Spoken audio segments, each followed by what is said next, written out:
Around for the news at 4 o'clock. In the meantime, we hope you enjoyed Portia. It starts right after this, or if you're watching digitally, here comes the 1 p.m. stream.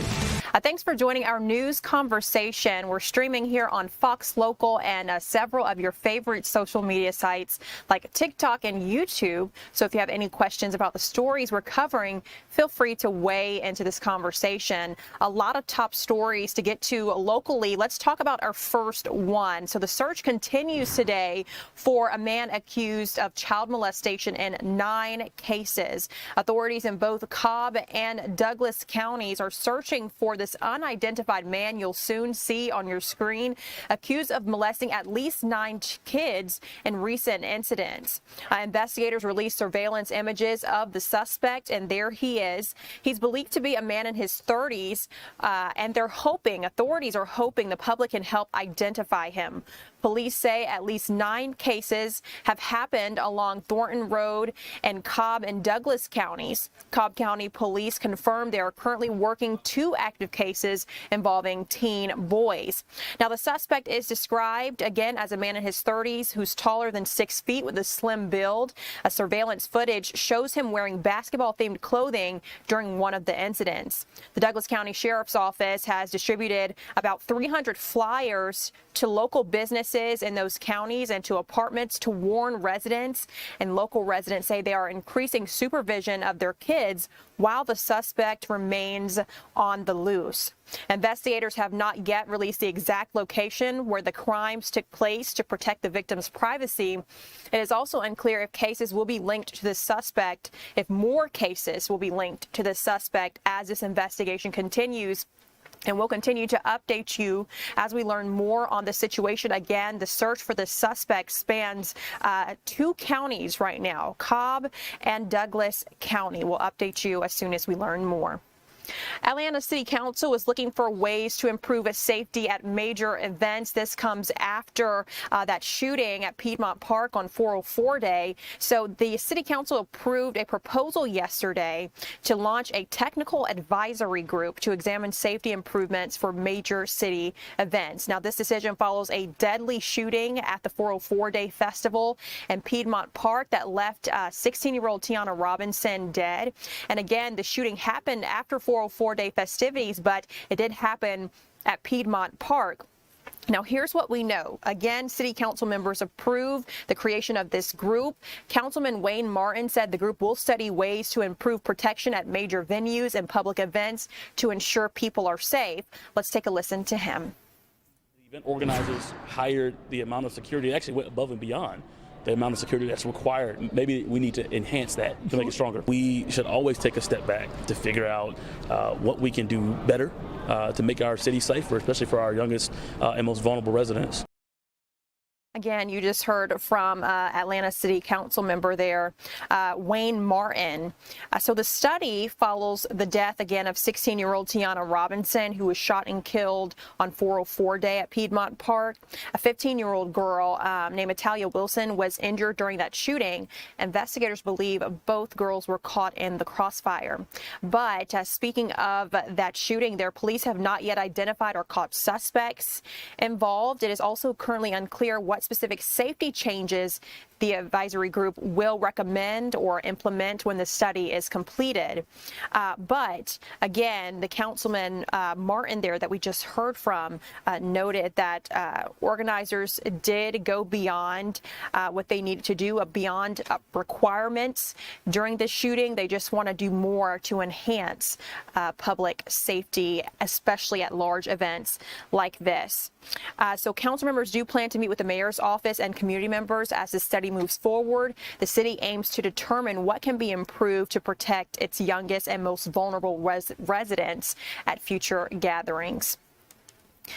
Time is 1:04. Let's talk about this story. Fulton County leaders pushing back here. They faced a critical deadline this morning in an ongoing fight to block a federal subpoena. So let's talk about this story. The federal government demanded the names and personal information of thousands of workers from the 2020 election. The subpoena required the county to hand over data earlier today, but yesterday county leaders filed a motion to declare the entire process void. Now, Now, they have asked a judge to step in, protecting the addresses, emails, and phone numbers for nearly 3,000 election staffers. Federal investigators say they need the material to determine if any laws were broken during the vote count. However, the county claims the probe is an attempt to intimidate election workers, linking the move to President Trump's continued challenges of the 2020 election results in Georgia. So again, this is that ongoing fight. The Georgia elections case from 2020, the federal government asking for the data, the contact information, for the personal information for election workers, and Fulton County is pushing back on that. Moving forward, let's talk about what Fox 5 News is working on this afternoon and bring in our assignment manager, Tanya Mendoza. She has a look at those stories that you'll see later on today on our shows. So first, a very big story here that we've been talking about. Police have arrested a murder suspect. And it looks like we just lost Tanya. Not quite sure if we'll be able to hear her. Tanya, can you hear me? Oh, there you go. That's okay. I was muted, but I guess it's all fine now. Yes, we're good. I can hear you. So first, let's talk about this story here that we're going to cover later today, that a reporter will be covering about this murder suspect here out of Covington. That's right. This all started last night at around 8:45 p.m., I believe on Westview Drive in the Covington area. So our Tyler Finger's out there today following up on this, but basically they arrested a man by the name of Owen Chip Holmes. He was arrested following this late night manhunt and SWAT situation. When officers arrived in that area because of reports of gunshots, I believe, this is what happened, and this is straight from their press release. Upon arrival, officers located a vehicle on fire with a deceased subject inside. Owen Holmes was located at his residence across the street after a short SWAT standoff. And all of this, I think, ended around 11:30 last night. But the investigation is still active and ongoing, and we will have more with Tyler Finger from that area. Tanya, thanks for giving us some details on the situation here. I know Tyler will gather the news and the updates. This other story, too, that I did some research on about this mother facing 12 counts of child cruelty. What a devastating situation here out of Hall County. That's right. Okay, so reporter Ray Yedina was talking about this on the morning call for our morning editorial meeting, and he got all the information by noon, but he's still out there and he's still getting a little more details. But a mother faces 12 counts of child cruelty. Her name is Amy Susan Pittman. She was arrested Friday. She was denied bond during her first court appearance in Hall County. She faces 12 felony charges, including 6 counts each of first-degree child cruelty and aggravated battery. All of this occurred sometime between April 14th and 30th. The injuries are to her 20-month-old son. He suffered 6 fractures to his arm, clavicle, and leg during at least 3 separate incidents in April. The child's injuries are non-life-threatening. He is recovering at CHOA, and he is in DFAC's care right now. So that's what we know so far. Ray did talk to the sheriff, and I believe we have a soundbite to play right now from that interview. Grabs the child on these 3 occasions, and when we say grabbed, used her hands and grabbed his 2 arms and his leg, split among those 3 occasions and pulled forcefully and suddenly. So that's the sound we have with the Hall County Sheriff. We'll have more from that interview in our later shows. Jasmine?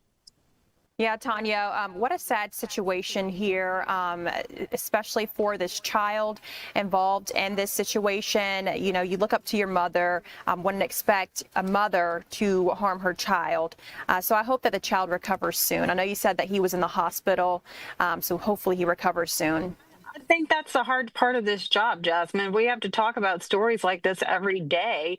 And, you know, this one in particular is really sad. Yes, Tanya. So we look forward to receiving that report from Ray. Let's talk about this initiative in Coweta County. I know Doug Evans is covering this story. It's going to help tackle some crime. That's right. Okay, so Coweta County Sheriff's Office got a new canine. His name is Sally, and it's a new bomb detection dog. And it's the first explosive dog, and they say there is an increasing need for one in the South Metro Atlanta area. They say Sally will respond to bomb threats such as the ones that frequent Metro Atlanta schools. And they're saying that this may help clear out the buildings, get the kids back in school faster. So they're planning to let other agencies in the South Metro area borrow Sally when they have those types of calls at schools.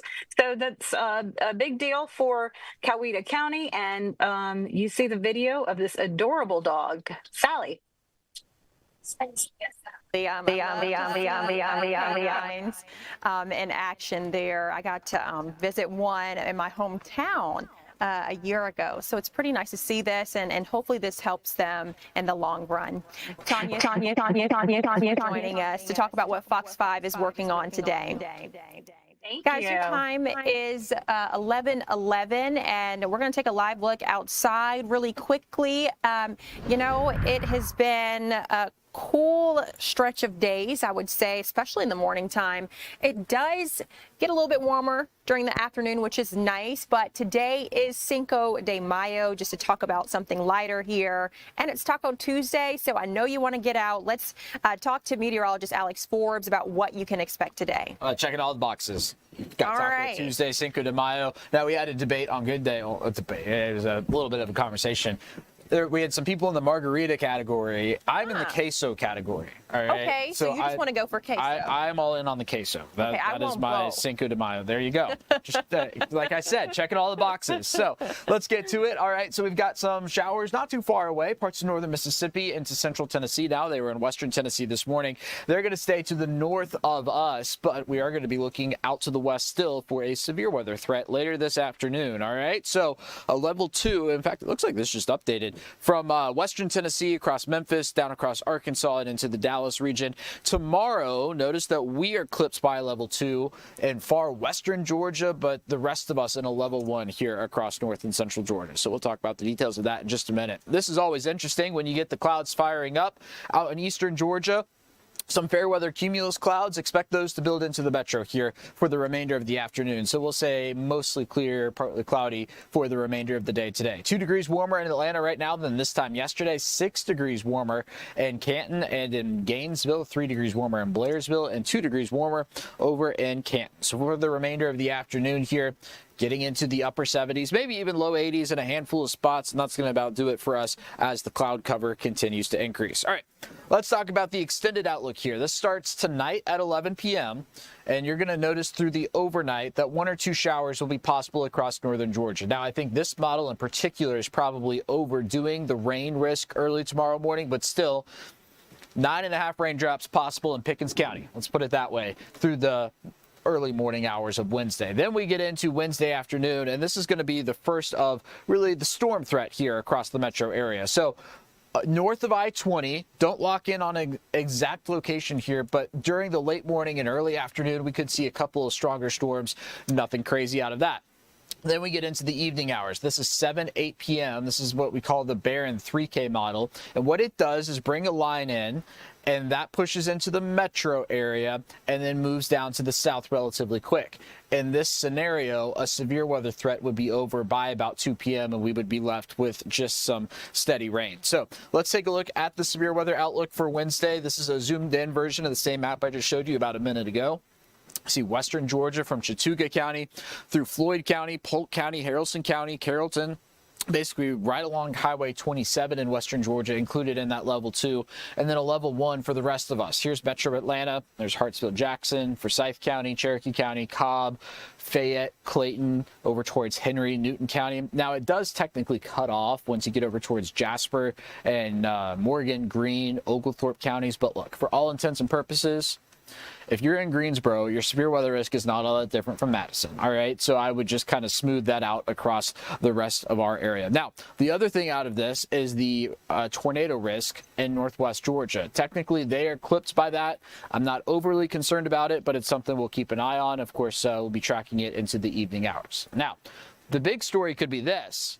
We've been talking about the need for rain, and we could see these totals add up pretty quick, particularly if some of this rain trains over some of the same spots. An example of that would be that Atlanta number you see there at 3.4 inches. Now, don't lock in on that exact amount. Just know that some training would be possible in this scenario. So here's your Fox 5 Storm Team 7-day forecast. Now, notice I brought up the rain chance for Wednesday, brought down Thursdays a bit. That's going to be primarily during the morning hours. And then in the days to come, we're going to remain unsettled. And Jasmine, I would suspect, unfortunately, Sunday's rain chance probably going to go up, especially later in the day. I was looking at that. I was like, man, Mother's Day, it's going to be a rainy day. Yeah, I think it's definitely trending in that direction. Not a washout yet. Wouldn't go canceling any plans, but it's something we're keeping an eye on for the days to come.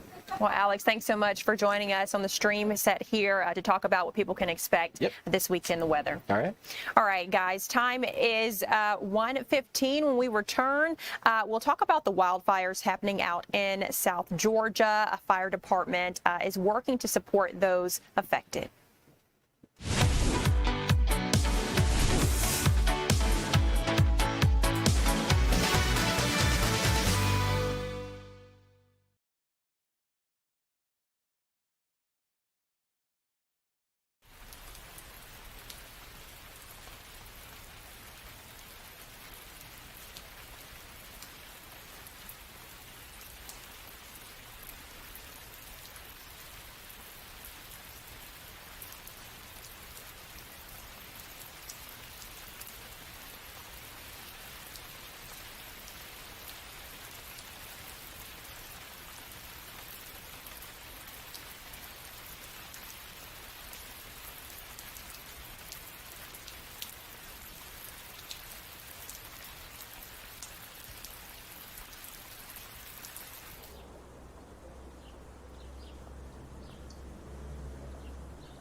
Well, containment has increased in the South Georgia wildfires, but many people are still searching for support. So the Forsyth County Fire Department is stepping up to help families impacted.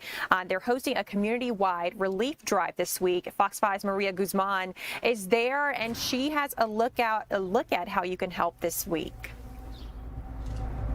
Hi Ariel, I'm inside this trailer that's hosting all the donations and holding all the donations at the moment. I do want to show you how long or just how wide all the donations expand to. So all the way to the back, there's donations on the ground here, they're on the shelf. But here at the fire department, they're trying to help as many families as possible who are in the south of Georgia. They did tell me that they spoke with agencies who are on the ground there, and they informed them that this week they're kind of entering the recovery phase, and that at least 100 homes have been lost. They're expecting more, but at least right now more than 100 homes have been lost. So this donation is super timely right now as families start to get back into their area, into their neighborhoods, and really just start to begin to pick up those pieces. Now, I did speak with Jason Shivers, who is part here with the department, on how neighbors and you are able to help. So let's go ahead and take a listen.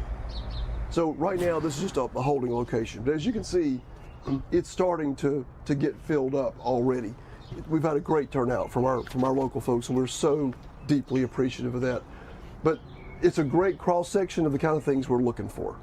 And you can look through and see soaps and shampoos, dry food goods, snacks, toilet paper, paper towels, cleaning supplies, personal care items, lots of canned goods. That's really important for a food pantry to have. We talked earlier about pet food supplies. We've got a good donation of pet food. We can't forget those members of those families. The pets need help too. I really like this. Someone donated some canned food and some boxes of Jell-O, and they were kind enough to mark the expiration date on the top of the can for us, so that the folks at the food pantries in South Georgia could easily see that it's still in good date. That's a nice gesture. We appreciate that. Cereals, Ziploc bags, and I was referring earlier to someone just drop shipping supplies to us from Amazon. Here, look at this, 3 big boxes. And someone just ordered, a very simple thing to do, ordered paper towels and toilet paper and shipped it to us. Paper towels. So we'll take it. If you and your family can afford to offer some assistance, we will gladly accept it. On this end of the trailer, it's mainly blankets, towels, and clothing. All those things are important. Remember, these folks have lost everything. Yeah. Or their homes are full of smoke and won't be able to use most of what's in their homes. But we know for certain 100+ families, they've lost everything. Yeah. So anything we can provide to them is going to be helpful. If it's clothing, we just ask that it's either new or laundered and clean and in good shape. Gotcha. I know you mentioned that all 14 stations have received some type of donation. It's kind of hard to put a number, but do you know an estimate of how many people have donated to this drive? Yeah, I was thinking about that earlier, just trying to get a feel for what we've collected. And I think it's easy enough to say that we've had at least 150 individual deliveries to a fire station donations. Some of those were small, some of them are sizable, but it's tough to say, which is fine. That's actually good that we're getting a good response from people in a way that we can't really count how much is coming in. Yeah. We're going to do this through Sunday. We're trying to call it Sunday evening, Mother's Day night. We may be able to push it into early next week. Just depends on when we can get the shipment to South Georgia. But throughout the rest of this week and this weekend, if you or where you can help donate, we would be very grateful of any assistance you can provide. Thank you so much for coming in. It's great to be here and talk about fashion. Oh my. Yeah, so again, this drive is open and available to donate all the way until Sunday, and you're able to drop off any donations at any of the 14 stations here in the county and also at the Public Safety Building. And they are working with a local food pantry here in the county, and the local food pantry is going to help the department deliver all these items to South Georgia. So Ariel, I'll send things back to you. Maria, thanks so much for joining us to talk about this important initiative. We'll check in with you a little later. Moving forward, guys, let's talk about something a little more happy. That was some good news there, but this here is talking about entertainment now. So the Met Gala, you know, it's always the talk when it happens. It never disappoints, and this year was absolutely no exception. The jaw-dropping fashion and the storytelling celebrities told through their looks has everyone talking today. So founder of Antidote, Lauren Amos, broke it all down with Good Day's Natalie McCann.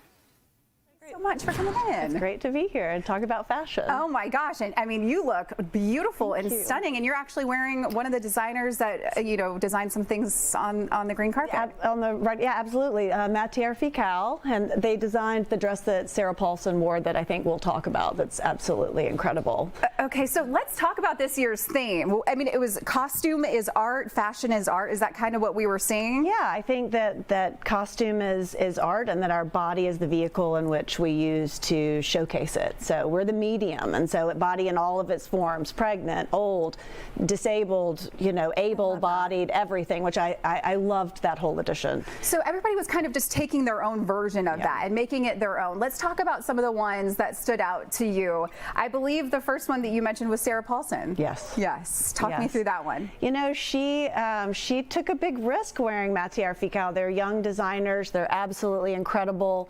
And there was commentary on the 1% in this at this show that they did in Paris last Fashion Week, which was the talk of Paris Fashion Week. So her dress is kind of like a rattled or, you know, destroyed debutante dress, and then with the $1 bill covering her eyes.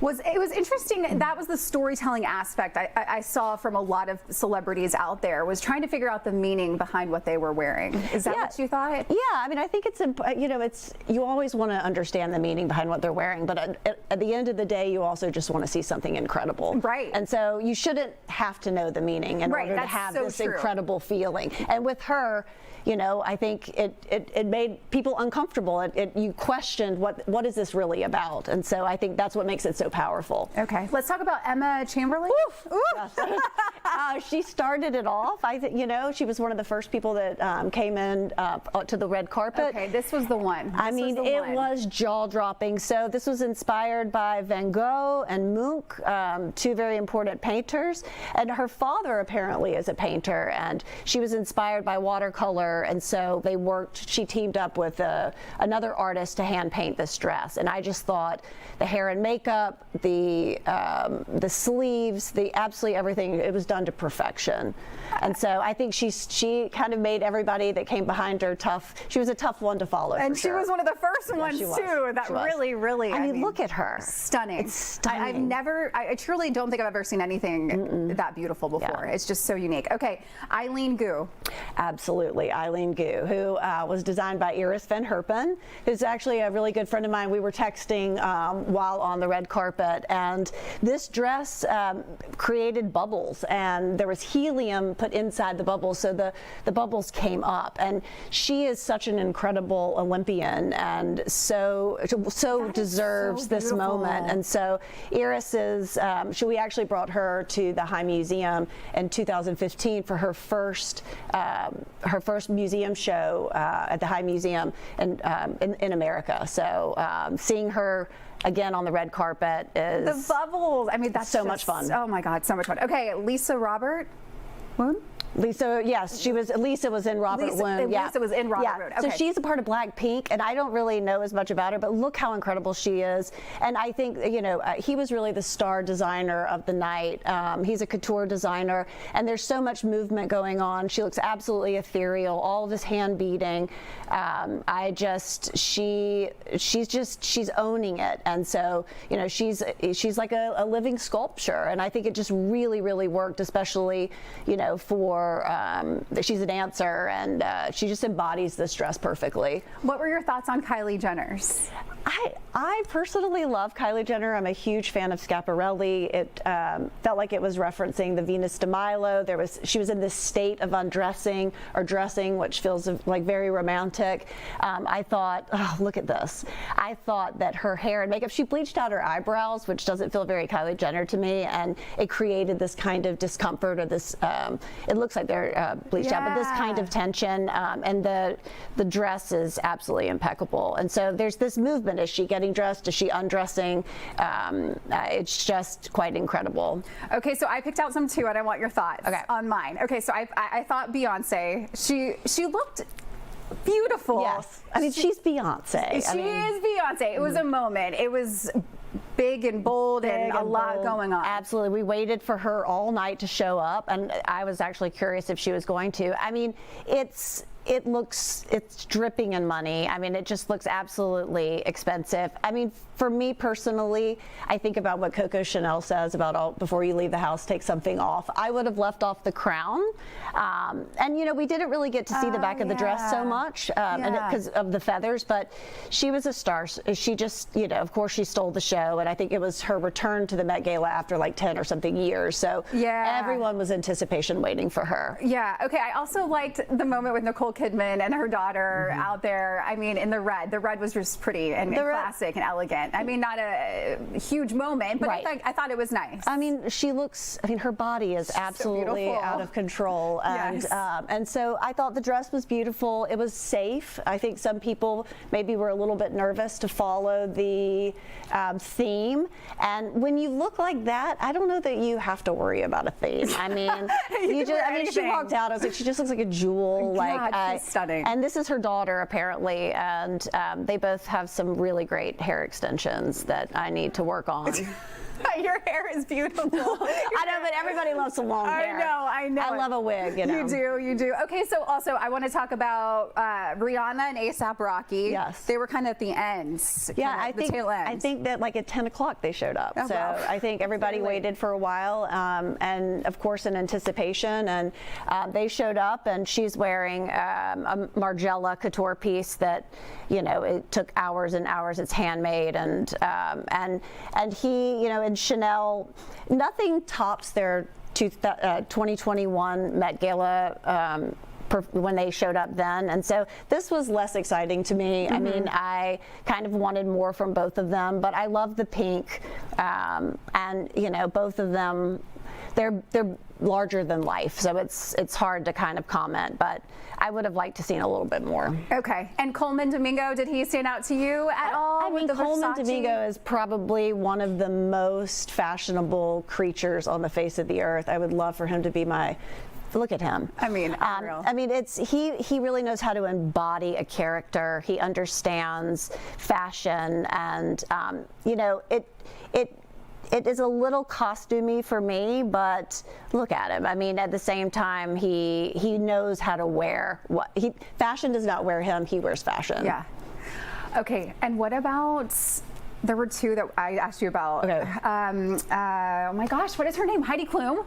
Heidi Klum. Wow. What was that? You know, we're all wondering what that was. I mean, she, you know, I know that she does like big things for Halloween, and so I wasn't sure if this was Halloween or if this was a Met Gala, but you know, she went there. And I give her that. I give her credit, and we're talking about it, and that's I mean, that's a lot of fun. That's true. Okay, and then Katy Perry, the mask. I feel like that was different too.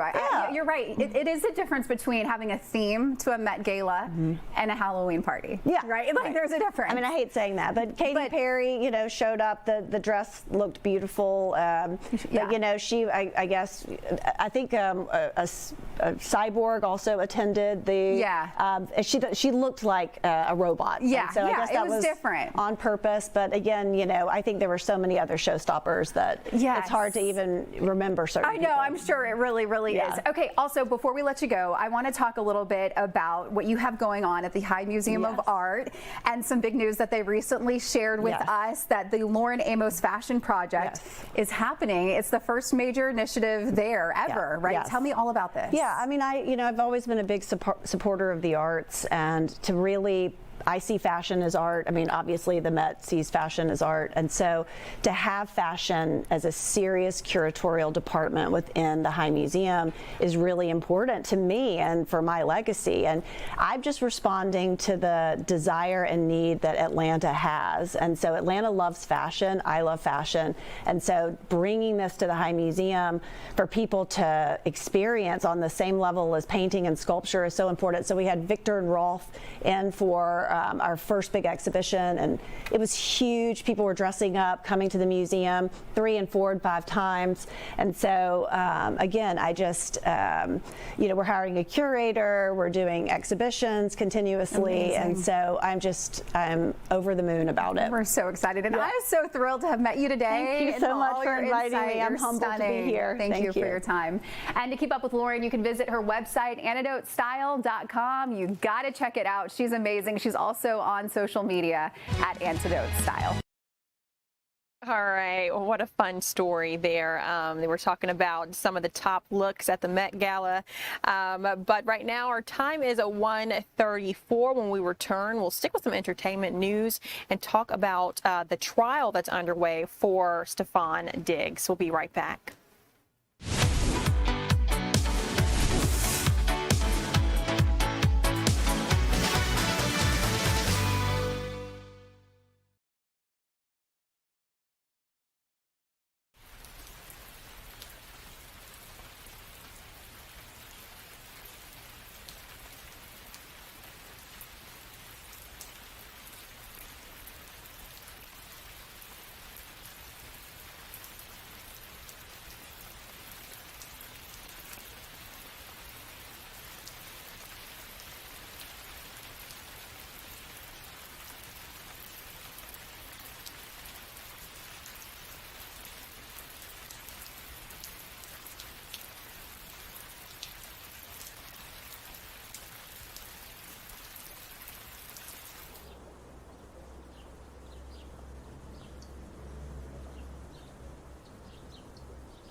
Welcome to Fox 5 News Live. I'm Jasmine Cornell. Thanks for joining our news conversation this afternoon. Your time is 1:36. Let's talk about what's trending on Fox Local and Fox5Atlanta.com. There's our Sam Daniel. He's our digital content creator. Sam, thanks for joining us to talk about this. Let's get into this first story where AI was used in a Supreme Court case, a trial, and now the ruling has been dropped. Yeah, that's right, Jasmine. So this goes all the way back to 2019. The case we are talking about has to do with the arrest of Hannah Payne. So this ruling came from the Supreme Court, and they have now sent the case against Hannah Payne back to the trial court because of artificial intelligence being used in a case briefing. So currently, Payne, if you don't remember, is serving a life sentence plus some additional time after she was convicted for a 2019 murder tied to a hit and run. So back when they were asking for a retrial, according to the Supreme Court, filings from a Clayton County prosecutor included several legal citations that either didn't exist or didn't actually support the arguments being made. So since that has come out, the prosecutor has admitted that she used artificial intelligence to help draft the documents and that she didn't double check the citations before she submitted them to the court. So justices went on to say that those mistakes are a, quote, big deal, and pointed out that they had to spend time sorting through the errors instead of focusing on the actual appeal. So now Payne's appeal for a new trial is going back to the trial court, and then this time the prosecutors are going to have to submit new filings that include only factual citations. This situation could really change her fate here. Yes. So now we'll have to see how the appeal goes through, and then after that, if it still doesn't go Payne's way, she can appeal back to the Supreme Court, because the Supreme Court didn't rule on the merit of the case. They were just ruling on the fact that artificial intelligence had been used to cite non-existent cases. So I know that the prosecutor admitted to using AI, but did they discover this before she admitted this? So there was some stuff swirling about it, and then she eventually did admit it. And since that time, she has been punished for that, and she is possibly looking at a 6-month suspension from practicing law at all. Wow. What a very interesting situation and case here. Interested in seeing how this ends up playing out and what happens next for Hannah Payne. Let's talk about this next story here, where 2 Atlanta police have been placed on leave after this weekend incident, and not surprised here that this story is getting a lot of attention online. Yeah, so it happened while both of these officers were off duty, according to police. They were at the Bulls, Bands, and Barrels event at Gas South Arena in Gwinnett County. The officers are identified as Courtney Pollock and Ayanna Taylor. So according to the Gwinnett County Police Department, security was at the arena. The officers, Pollock and Taylor, were in the VIP pit area, and they were kind of having some sort of quarrel with a man. Eventually, security asked them to leave. They didn't want to leave, so Gwinnett County Police Department officers came to assist in removing the females from the pit. When that happened, officers say that Ayanna Taylor threw a punch at the man in front of the officers, and they continued to act belligerent and boisterous, according to officers, so they arrested them for disorderly conduct. The officers have now been relieved of duty, placed on administrative leave, and APD posted a statement on its website that they are reviewing their actions internally beyond the disorderly conduct charges that they face. Very interesting here. And I do want to make note that you all are looking at just generic video of Atlanta police, but this is a very interesting situation here, and just curious to know why the officer threw a punch in the first place. Yes, exactly. Yeah, but I know hopefully we'll get some answers there on that situation. Let's talk about this next story here that just comes at a bad time, I feel. I mean, Delta is getting rid of their snacks on their shorter flights. Very, very interesting here. I love the Delta snacks. So. I do too. It's one of my favorite parts of flying. And so to be exact, it's not on all the flights. It's on short-haul Delta flights, so less than 350 miles in flights. So that's like flights from Atlanta to Charlotte, Atlanta to Nashville, what you probably think of as like more Delta connection flights. But no more snacks for main cabin or Delta Comfort Plus customers on those flights. However, first class passengers will continue to get full service. This impacts roughly 450 flights a day for Delta, so a decent amount of flights, but not a huge portion of their flights. Delta says that this is a change that is part of a broader adjustment to create a more consistent experience, because if you've flown these short-haul flights before, sometimes they'll have time to sneak in a quick service or a limited service, as they would call it. But now what they're going to do is either all or nothing. So on the flights over 350 miles, you will get the full service. On flights under 350 miles, you will get no service at all. Okay, so you just need to fly first class. What did Fergie say? Flying first class, that's what you got to do to get your snacks if you want on the shorter flights here. Yeah, Sam. Exactly, Jasmine. And I want to know, what's your favorite Delta snack? Mine are the Biscoff cookies. The Biscoff cookies. I mean, that is always what you get. And, sometimes I ask for extra to take with me when I get off the plane. So that is what I look forward to. Say that one more time. If you dip it in the coffee, it's so good. I haven't tried dipping it in the coffee, but next time I fly Delta, I will definitely do that. Sam, thanks so much for joining us to talk about what's trending on Fox Local and Fox5Atlanta.com.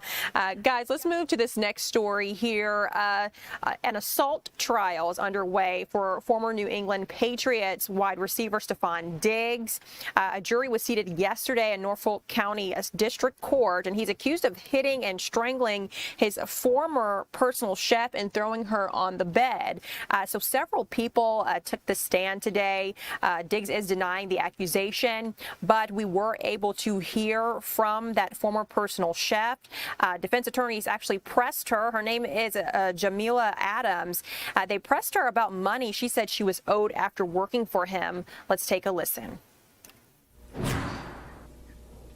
I can't answer that question. I don't know the answer to that question.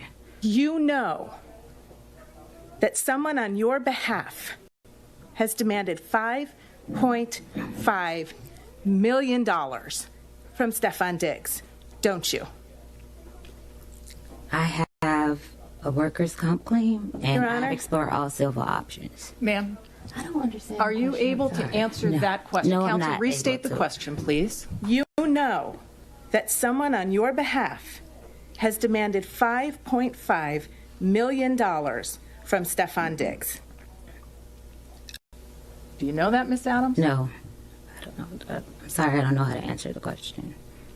I don't understand. I have no further questions, Your Honor. Thank you.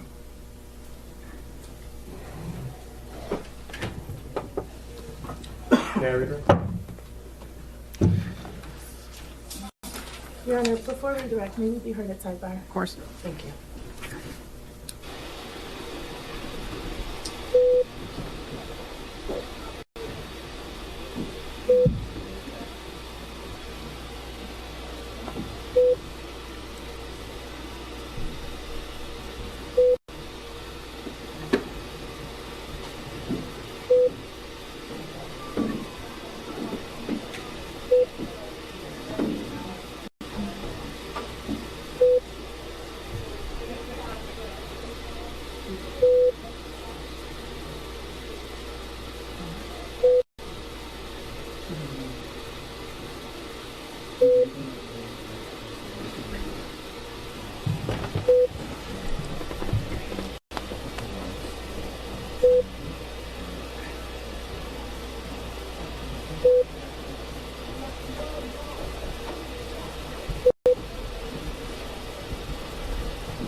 And again, you just took a quick look here at the Stephon Diggs trial underway.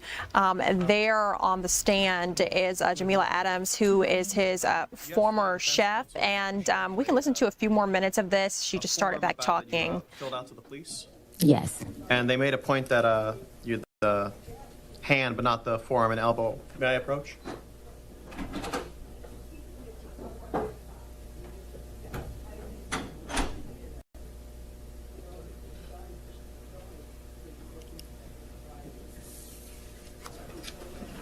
I'm putting a form in front of you. If you could just take a look at that and look up at, recognize it?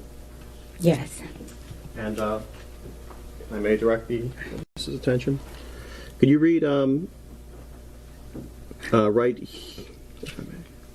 right here when it says the expected injury? Or? Objection, Your Honor. Sustain. Is there anywhere on that form where you do note the forearm and forearm being used to choke you? Objection. Yes. Sidebar.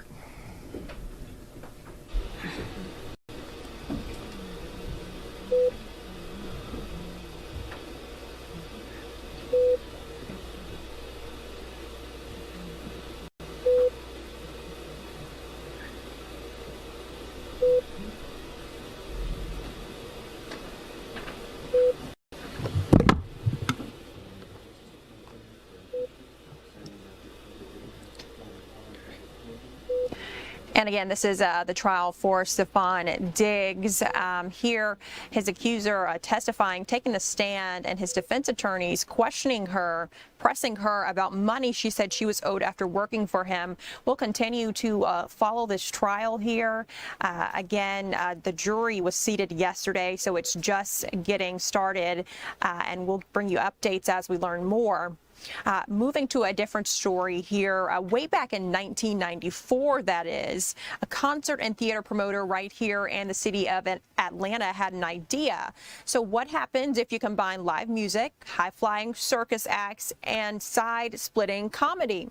Well, the answer was Universal Circus. And starting tomorrow here, the world-famous entertainment experience is back in the city, celebrating more than 30 years. Fox 5's Paul Milliken gives us an inside look. Hello again from under the big top. The big top is back in Atlanta where it belongs. Universal Circus celebrating 32 years of pure spectacle. I am always so happy to spend the morning with my pal, my buddy, Ringmaster Inno. It's so good to... Oh, you don't look happy. What's going on? Wait, we're talking to you, Paul. What? Why? What did I do? Not until you put on the hat. You know what? Look, I'm not that kind of reporter. You all know that. I'm a serious journalist. But just for today, Universal, baby, it's back. How does it feel to be back in Atlanta? Just as good as it feels to see you in that hat, my brother. We are so happy to be in Atlanta. So happy to be right here with the man, the legend, right under the big top. Well, you know we love Universal here in Atlanta, so you better come with your A game here, right? Because we have a A+ show for you ready and waiting. And so we want you to come, be on time, grab those tickets, and come sit back, relax, and see one of the greatest things, the 8th wonder of the world, this big top. Yeah, so how do you describe this? Because it's way more than just like aerial acts and stuff like that. Think urban culture meeting global culture. Yeah. Think that combination of music and swag and rhythm and things that you've never seen before, cultures that you've never experienced before. You can travel the whole world in about 2 hours. That's the Universal Circle experience. And it's an experience that you will take part in. People need to know this. If you're sitting in this audience, you are part of the show. Oh, you are definitely a part of the show, okay? You are the star of the show because you are the secret sauce. You know what I mean? Everybody says, how do you do it? How do you have fans to support you all so much? After 32 years, more than 25 million tickets sold. And it's because of you, the audience, our secret sauce. Wow. And speaking of the participation, what is this rumor I keep hearing about, like a kids' dance party or something? Oh, well, see, what had happened was... I need to know. What you heard was that was my absolute favorite part of the show. And so there's the amazing tricks and stunts, but man, when those kids hit the stage and that beat drops and you see all the dance moves and you say, how do they have that much energy? Yes, that is my favorite part, hands down, Paul. Okay, now it's a kids contest, but if I'm here, I'm in the audience, you know, I'm a kid at heart. Like, could I maybe join in or... The answer is yes. That's what I wanted to hear. Because I'm wearing the hat. That's why. Tell the people about tickets, please. UniversalCircus.com, Ticketmaster.com, or look for the big old tent right off the interstate and come to the box office and grab them yourself live in person. Yeah, welcome back to Atlanta. Look, I mean, this is your home, all right? Don't stay away so long. We want you back all the time, okay? Man, thank you so much, Paul. Thank you, Atlanta. We'll see you soon under the big top, right? And I'll see you, because I'm NO. Forget this. My hat's going to block his head. Wow, what a fun story there. I know many of you, including myself, looking forward to that event. It's back in Atlanta, starts tomorrow. Some good information there from our Paul Milliken. Time is 1:52. When we return, we'll talk about what Clayton County is doing to help families in the metro Atlanta area in need.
Welcome back to Fox 5 News Live. I'm Jasmine Cornell. Thanks for joining our news conversation. So earlier, our Chris Rosenthal was out at a Clayton County food distribution event, but now he's at a Met Gala, and it's all in celebration of the Met Gala. I'm so curious to know what this is all about. Hey, Chris. Yeah, hey, I'm at the Children's Healthcare of Atlanta. They are having the Met Gala here. This is the second annual Met Gala. It's here at the Arthur M. Blank Hospital, where, you know, they have 16 or so dogs here at the hospital, and they're dressed up for the big event here. This is one of them. This is Blanche. Blanche, she's getting ready to go on the red carpet. What are you wearing, Blanche? Who are you wearing? Oh, she can't really tell. But anyways, I have Anna Glenn Grove here. She is with the hospital. This is kind of your idea here. Tell me a little bit about what we have going on here today. Sure. So this is based off the annual Met Gala that happened last night. So today, our Mutts, or our Canines for Kids facility dogs, are all dressed up as different artists to kind of walk the red carpet in our Seacrest studios, and our patients can come down and they can adopt a miniature dog. So this is a miniature Blanche. So they'll get them ready in the zone, give them a bath, give them a name, get them a tutu, and then they and their dog with our dogs will walk the red carpet next door in Seacrest Studios, and we'll stream that to all the rooms upstairs. And you know, tell me, this is obviously it's adorable, but you know, what does it mean to the patients here to have a break like this? Right. So I feel like so many of our facility dogs provide so much comfort and peace to our patients, and a lot of our patients are dog lovers themselves. So this kind of allows them to get out of their room, have a distraction, be creative, and also provide some therapeutic activities to our patients who might be going through some hard times upstairs. This just gives them something to look forward to leave their rooms for the day. Awesome. We'll hang out with them. We'll see Blanche walking the red carpet here with some of the other patients, and we'll hang with this throughout the afternoon. Back to you, Jasmine. All right, that sounds good. Sounds like a lot of fun. Looking forward to see more stories on this and to see some of these dogs walk the red carpet at the Met Gala. Chris, thanks so much for showing us this event. We'll let you get some more details on this story. Guys, your time is 1:57. When we return, our news will continue at 2 p.m.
Welcome in, everyone. I'm Ariel Onstadt. Thank you so much for being here on your Tuesday afternoon. We've got a lot of news to get to, as we always do. So let's start off with a big story we're following here in the newsroom. I want to let you know that the Hall County Sheriff has been arrested again. You're taking a look at the Hall County Sheriff Gerald Couch. He was arrested Monday, we're learning, for a second driving offense this year. Now, according to the Dawson County Sheriff's Office, he was pulled over on Georgia 400 after a deputy of the Dawson County Sheriff's Department noticed him swerving outside his lane. During the traffic stop, officials say the deputy learned that Couch was driving on a limited driving permit and was violating those conditions. So the deputy arrested him for driving outside of the conditions of his permit and failure to maintain a lane. He was booked into the jail and later bonded out. But keep in mind, the reason he's arrested again, the first time it happened was when he was arrested by one of his own deputies on February 27th and charged with driving under the influence. So that is the backstory there, and we'll continue to keep you updated as this progresses forward.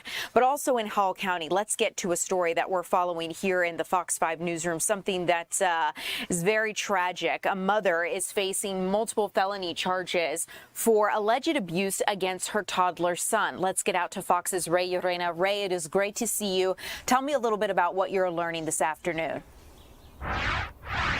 Yeah, Ariel, and this mother's name is Amy Suzanne Pittman. She's 23 years old. She's from Gainesville, and the Hall County authorities have charged her with a dozen felony counts and charges due to this alleged abuse of her toddler. The deputies described the injuries to her toddler as serious, but thankfully not life-threatening, and they tell us that they started getting involved last month based on a recommendation and a referral from the Division of Family and Children Services. Now, this 20-month-old, deputies describe his injuries as multiple fractures, 6 in fact. There were 2 in his left arm, 1 in his right arm.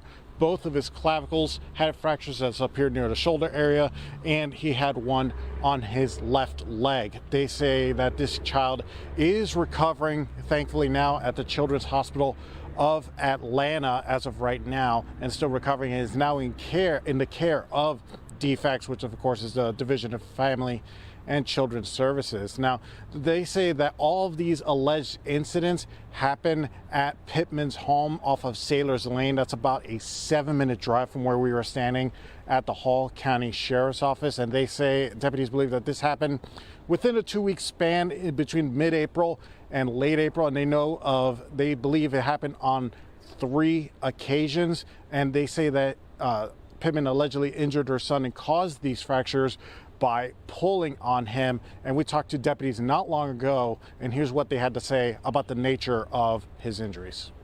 What she did was grab the child on these 3 occasions, and when we say grabbed, used her hands and grabbed his 2 arms and his leg, split among those 3 occasions and pulled forcefully and suddenly.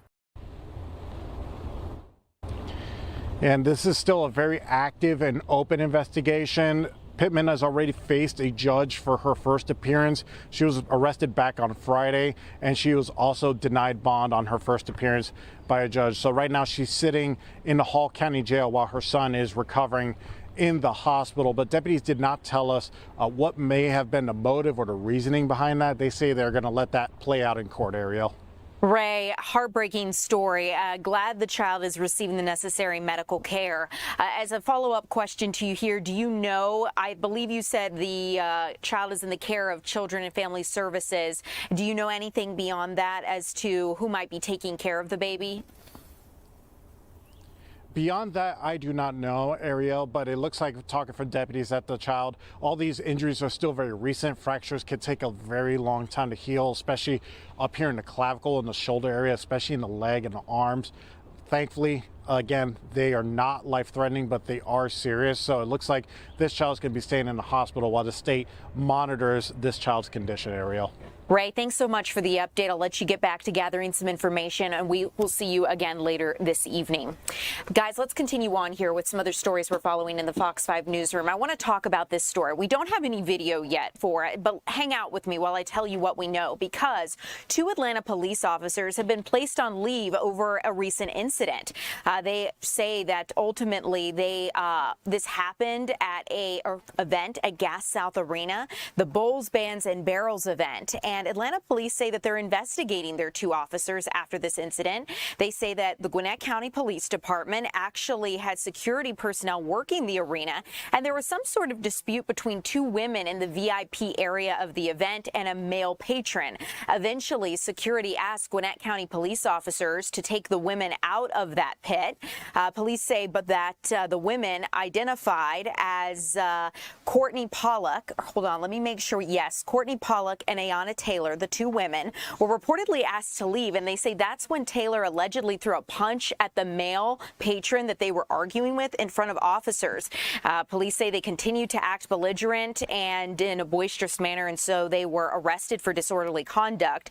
Ultimately, Atlanta police says it holds its officers to a high standard, whether they're on duty or off, and how they act is a reflection of their character. So no additional details have been released. We're not sure if there was a relationship between that male patron and the women, but we are reaching out for mugshots of these officers, and we'll continue to keep you updated as we get any new details. Let's talk about a story that's captured a lot of attention. This is involving a missing girl who was initially thought to be held captive. You're taking a look at your screen of Ayanna Robertson. She's 14 years old, and police say she left her home Sunday evening, and they say that she phoned her mother and said that she had been abducted.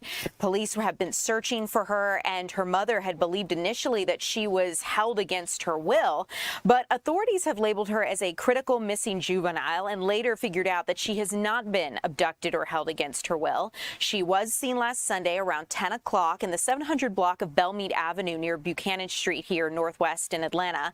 She is described as 4 feet 10 inches tall, and she weighs around 95 pounds with brown eyes and black, brown, and gold hair. So if you have any information, you recognize who she is, give 911 a call immediately. And one more story I want to quickly get to for you guys, because I know this has captured a lot of attention here in DeKalb County as we followed the latest regarding what could be the future of some schools in the district. Ultimately, the DeKalb County School District says it's now going to address its school assignment plan in 2 phases, tackling overcrowding first, followed by under-enrollment second.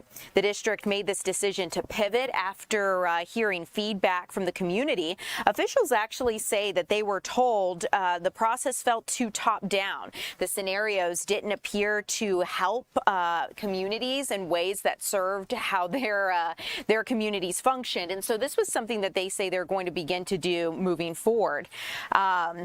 So we'll go ahead and keep you updated as to the nature of this once it continues. The district says they're going to address overcrowding by this fall and open conversations on several school plans for the 2027-2029 school years.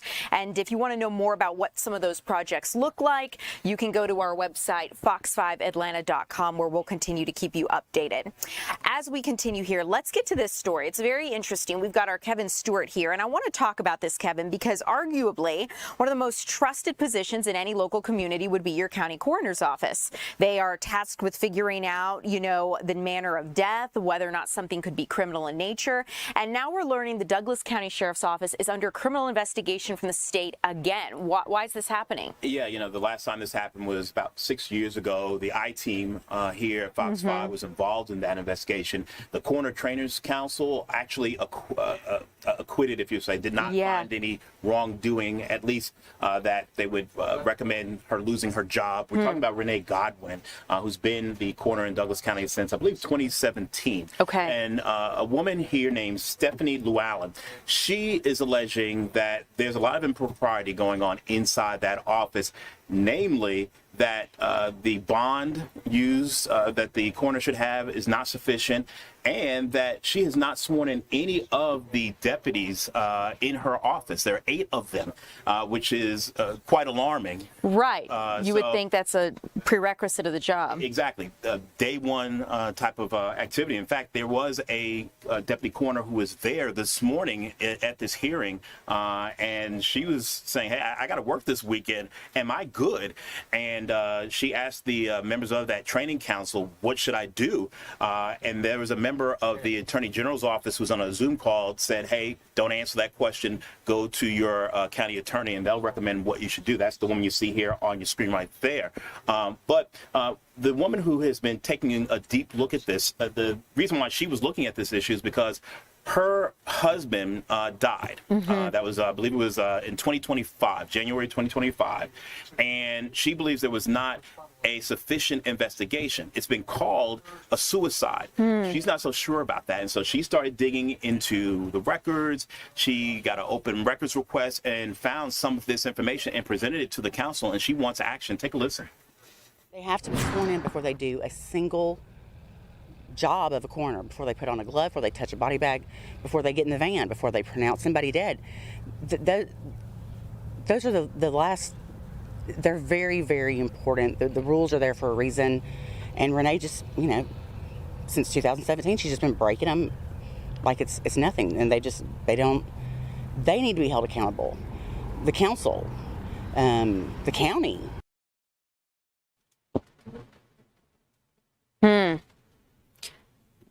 So, Kevin, I'm curious, based on hearing what she says, she feels like there has not been enough accountability. Do you feel like with this second investigation now underway, this could merit some consequences or a different outcome than the first time around? We don't know. I mean, she wanted some action today, which generally does not happen. You see that type of situation. But I had a chance to talk to some members of that Coroner's Trainer Council. They didn't want to talk on camera, on the record. But we talked to them and said, hey, we do have sympathy for the situation, but we have to investigate this.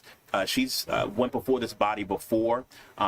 She brought a lot more information this time. They were very thankful for that. And they said now they have to go over that and, of course, talk to the coroner, Renee Godwin. I mean, this both sides of this woman who filed the complaint, her story is so interesting in that her husband is dead. It gets ruled a suicide, but she doesn't believe that. And the fact that it sounds like she has gathered enough evidence and enough going through of the records to be able to contradict the narrative that the Douglas County coroner might have, that's pretty remarkable. Yeah, well, not so much that that was a suicide or a homicide, but more so the fact that it appears they don't have their ducks in a row. I see. And that, you know, you would expect that even though it's procedural to be sworn in, those things need to be done for anything to be done correctly and properly. There's a reason why those things are done. Not having the right surety bond, having not enough there. So there are a lot of things that would seem to be maybe ticky-tacky, some people might say, and may get overlooked, but there's a reason why certain things are done the way they are. And this woman is obviously very upset. I think it's clear that she wants to find a way to link the death of her husband in this. We'll see how that goes. That is probably the more tricky situation that we had to deal with at this meeting today down in Forsyth, Monroe County. But certainly what she presented today before the training council about are people technically qualified to do the job? Right. That's Kevin, as always, thank you so much for joining us for this conversation. I always appreciate your reporting.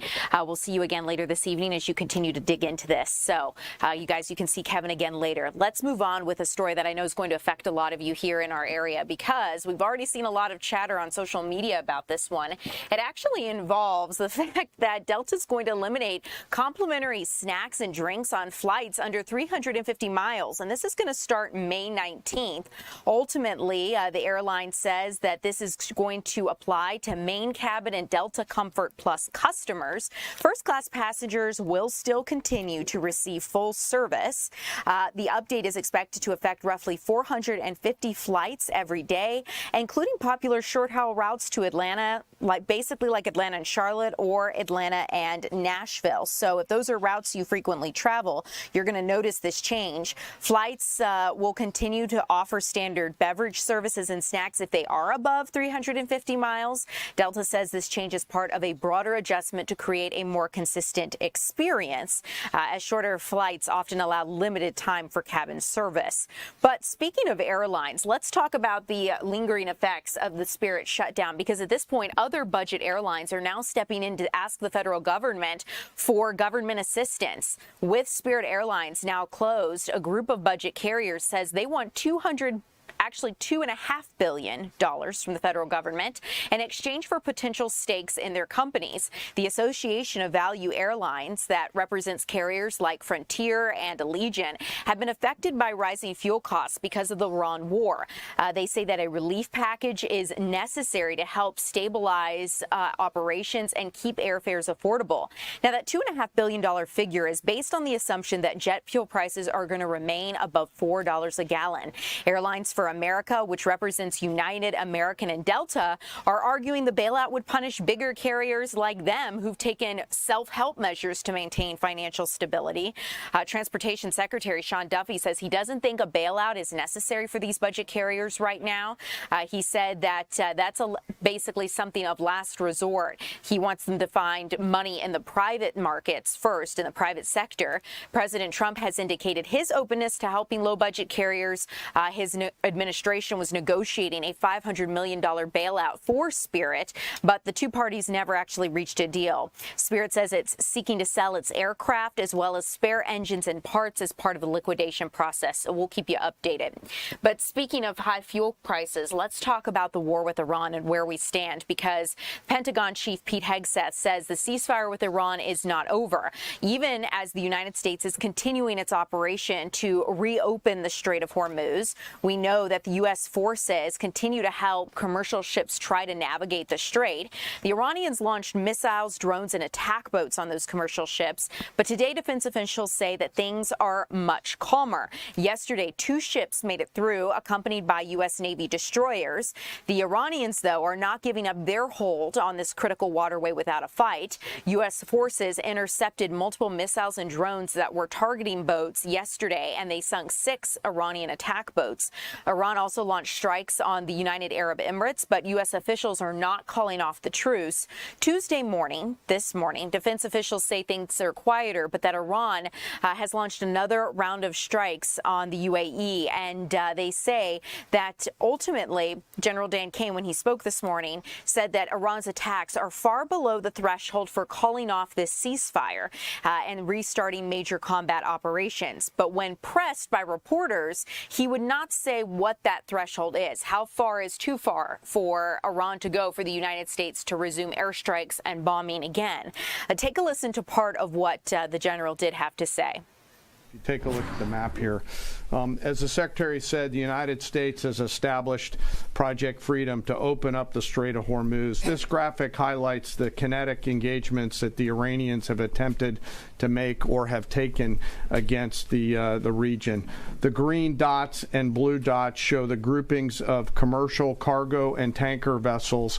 And the United States has established a significant presence over the strait here in order to open up the free flow of commerce, noting the blockade still continues along the eastern flank. The map shows the examples and samples of Iranian attacks against commercial vessels in the strait, as well as the Gulf of Oman and up in the Arabian Gulf. As a result of Iran's indiscriminate attacks across the region, there are currently 22,500 mariners embarked on more than 1,550 commercial vessels trapped in the Arabian Gulf, unable to transit. So we'll continue to keep you updated as the United States continues its quest to reopen the Strait of Hormuz. But in the meantime, the trade war is heating up once again at home and abroad. Europe and Canada are pushing back on new tariff threats from President Trump. European leaders are trying to respond to this 25% tariff on cars that are set to go into effect this week. Now, this comes after President Trump says that the EU isn't living up to its end of a new trade agreement. That framework set auto tariff rates much lower, but it's still under review by the European Parliament. Some officials have offered a conciliatory approach. Others, like France, are fiercely defending free trade and pushing back on President Trump's accusations that they aren't upholding their end of the bargain. Over the weekend, President Trump did indicate this new tariff could remain in place for some time as an incentive to move manufacturing back here to the United States. The Canadian government, meanwhile, is responding to the president's 25% tariff on steel and aluminum with a $1.5 billion aid package. They're also trying to encourage domestic production. We know that Canada and Mexico are acknowledging that tariffs could be here to stay, regardless of whether a new trade agreement is signed, because Mexico and Canada are facing a July 1st deadline to renew their trade agreement here with the United States. And let's talk about that press dinner shooting suspect, because this is pretty remarkable. A judge actually apologized to the man you can see on that surveillance video running through a security checkpoint at the White House Correspondents' Dinner. The suspect was in federal court yesterday, and a judge grilled prison officials about his treatment behind bars after he was put on suicide watch. Cole Allen, the suspect's lawyers say he was put in a padded cell with 5-point restraints for 24 hours, unable to speak with family members or lawyers, read his Bible, or review case documents. Now, the suicide watch was lifted Sunday, but the judge says it's extremely disturbing that Allen was detained in this way with no criminal history previously. The judge apologized to Allen for how he's been treated. We know that Allen is facing attempted assassination and firearm charges, and he could face more charges soon. And between his written manifesto, phone records, security footage, U.S. Attorney Jeanine Pirro says that her office has overwhelming evidence and is shutting down any attempt at an insanity plea. The judge wants Allen moved to a better section of the jail with windows by today. He has not yet entered a plea in this case, but he does have a hearing next Monday, so we will continue to keep you updated. But let's talk about that ship stranded because of a hantavirus outbreak. This is really remarkable. Health officials in Cape Verde say they set up an isolation area and created a team for assistance after this rare outbreak of the hantavirus aboard a cruise ship. 3 people on board have died because of the spread. The vessel is sailing in the Atlantic Ocean, and 100 people are on board. It's been stuck off the coast of Cape Verde as it's been awaiting help and permission to disembark from Cape Verde's health ministry. The ministry is concerned about public health, and that's been a main reason why it wouldn't allow the ship to dock. The illness is spread by contact with rodents or their urine, saliva, or droppings. And while it's very rare, the World Health Organization says the virus can spread between people. It's unclear how the outbreak began, but Cape Verde has since sent a medical team to the ship over the course of 3 trips, and you were able to see just a little bit of that footage. As we continue here, we're going to bring you guys closer to home because we know we are tracking the potential for severe weather tomorrow. We're going to bring in meteorologist Alex Forbes to chat about what this impact could look like when we come back.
Welcome back in, everyone. I'm Ariel Onstadt. Thanks so much for being here, taking some time to look through your comments here, TikTok, YouTube. Let me know if you got anything to talk about the stories we're covering. You want me to answer something, I will try to make sure that I get to it. I see a lot of you chiming in on some of the stories we've covered thus far. Always love reading what you have to say. Let's talk about some local stories. Alex Forbes, our meteorologist, is working on a big update regarding tomorrow's potential for severe weather. So while we wait for him, let's talk about this security review that's happening because of a shooting at Piedmont Park. Ultimately, the Atlanta City Council has approved a proposal that's going to launch an advisory group to examine safety improvements for major city events. It comes after a deadly shooting at the 404-Day Festival in Piedmont Park that killed a teenager. And ultimately, they're trying to figure out how to improve protection at major venues and public events to ensure people are safe. We know that 16-year-old Tiana Robinson was shot and killed April during the 404-Day Festival, and a 15-year-old girl, Italia Wilson, was also hurt during that shooting. Investigators believe both girls were caught in a crossfire, but while police have not identified or caught the suspects involved in that April shooting yet, it's currently unclear what specific safety changes this advisory group will recommend or how this new study is going to be completed. It seems that everyone on City Council is in agreement that there needs to be some kind of review or change to happen. Councilman Martin actually noted that the 404-Day organizers hired security that went beyond the requirements that City Council already has in place, but he says the city may need to enhance those standards. One thing that they say is they're trying to figure out what that would look like as they move forward to creating a safer environment. Keep in mind, a $15,000 reward for information that leads to the arrest in that shooting at Piedmont Park is still in place. You can remain anonymous. Give Crime Stoppers a call if you know of anything. I also want to talk to you about this because, maybe we've all wanted to stalk an ex, understand what's going on in their lives, and get a lowdown on what is happening. But maybe we shouldn't use police resources to do that. A Gwinnett County police officer is actually arrested and relieved of her duties following a domestic dispute investigation on May 1st. Basically, Gwinnett County police say that the woman you see here on your screen misused her position as a police officer to stalk a former partner. They actually responded to a domestic dispute Friday involving Officer Renee Downer, who you see on her screen. And investigators figured out that Downer and the victim used to be in a relationship and were still living together while the victim prepared to move out. Officers found that during an argument on Thursday night, Downer pushed the victim onto a couch. And further, the department says that Downer used law enforcement resources and databases available through her job to find out information on the victim's location. Downer was arrested and charged with simple battery and stalking.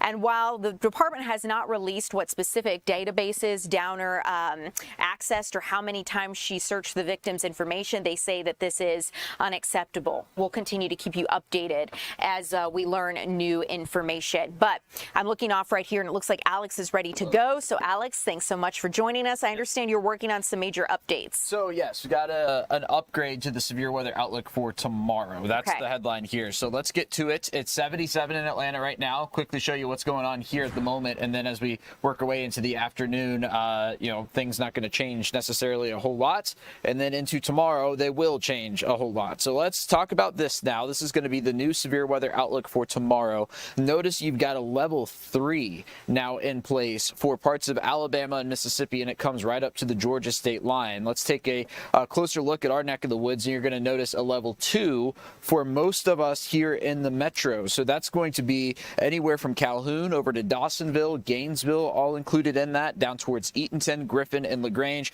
But here's the thing that jumps out at me, all right?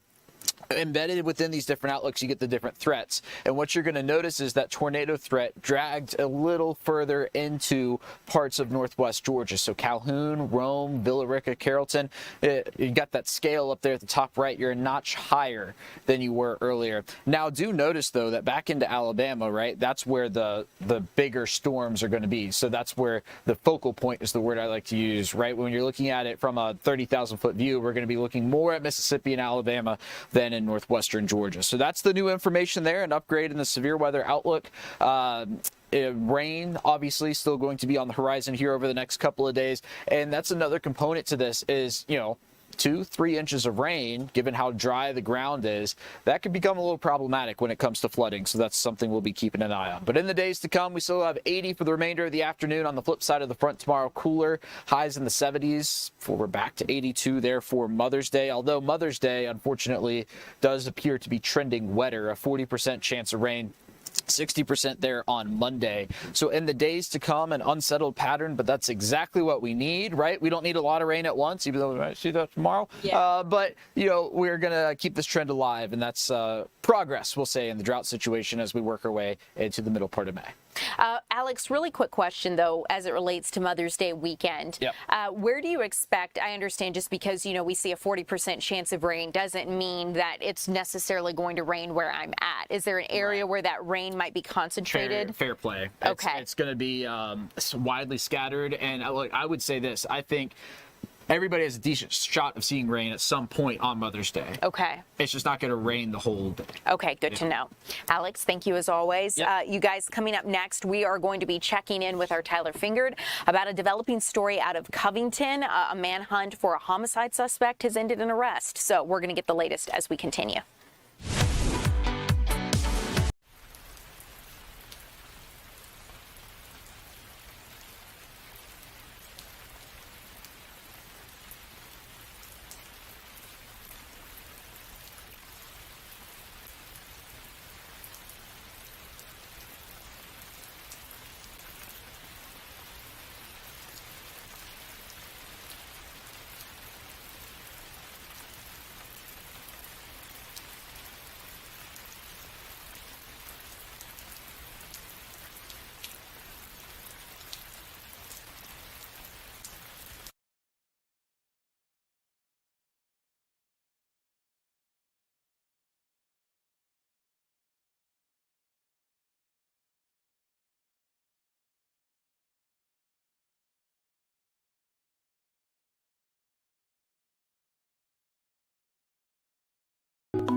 Welcome back, everyone. I'm Ariel Onstadt. Thanks so much for being here. Let's talk about a story we've been following all day for you guys. Covington police have been searching for a man believed to be responsible for a homicide, and we've learned that that has ended in arrest. Our Tyler Fingered is following up on the latest from Covington.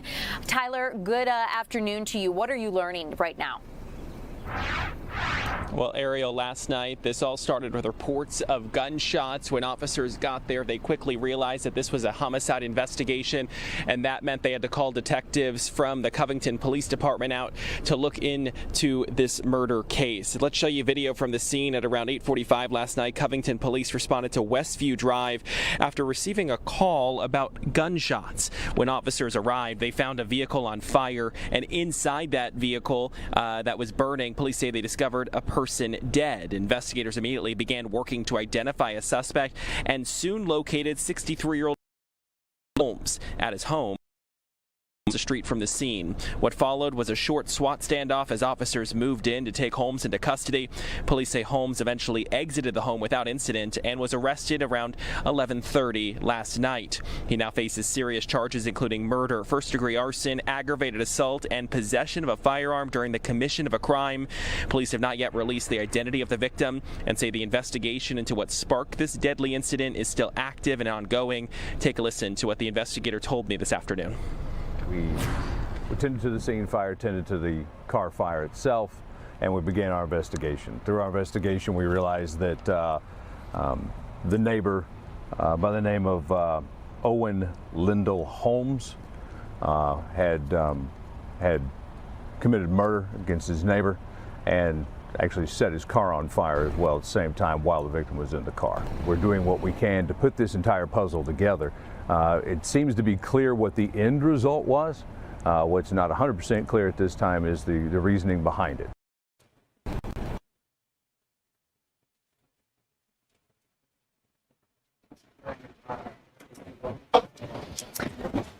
Oh, Tyler, it looks like you might be frozen. I know that cell service can be a bit of a challenge there in Covington. Oh, you just, it looks like you're moving a little bit. Let's see, Tyler, I'll let you see if we can finish here real quick.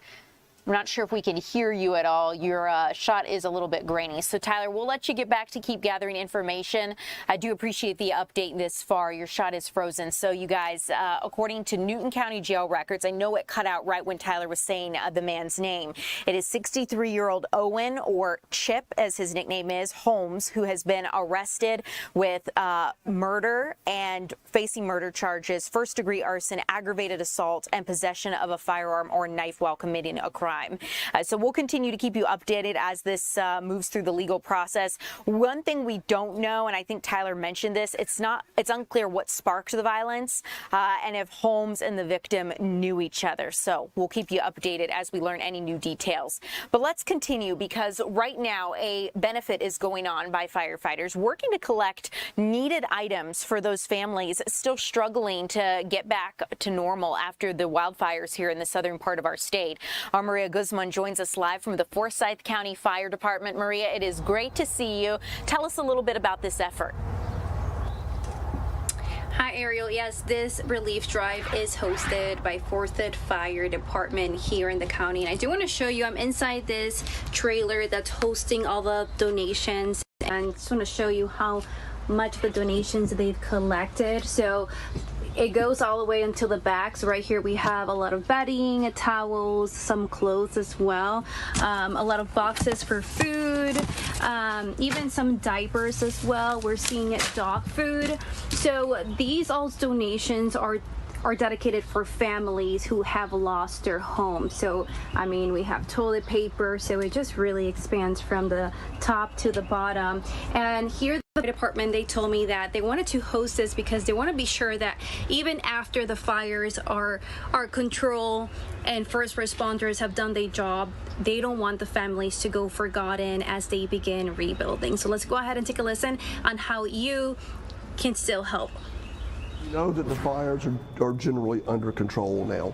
The weather this past week has really helped a lot. As the cooler weather and the rain came in, it brought the fires under control and gave the firefighters a chance to make a lot of progress. So in the coming days, we feel like most of that's going to get handled, and the recovery will start to get underway. Families should be able to start making their way back to their homes, to start seeing what is left of their homes, if any. We know for sure that 100+ homes have been lost. There probably going to be more than that once the actual counts can get done by GEMA.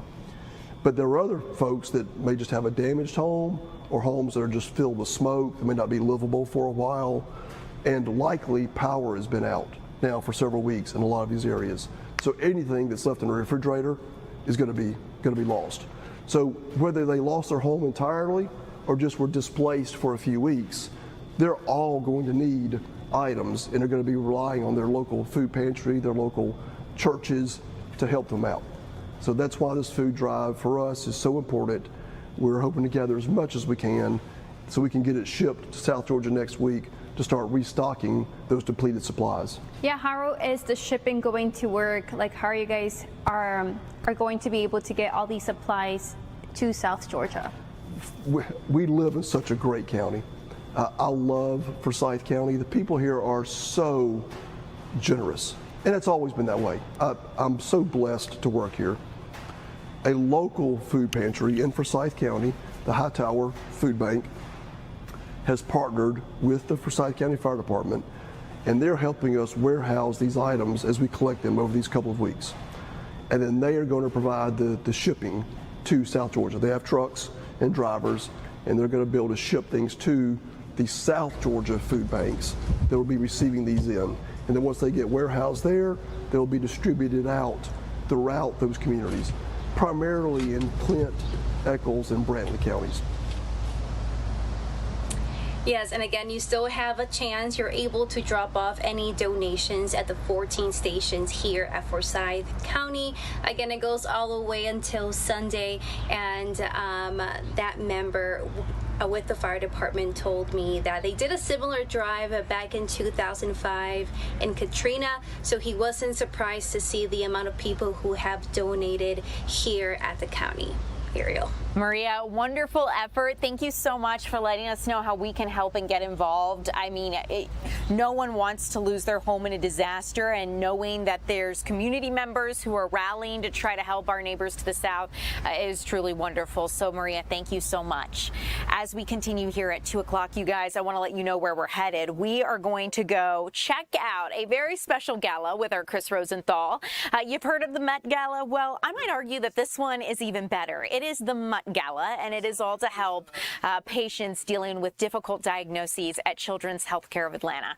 More on that coming up.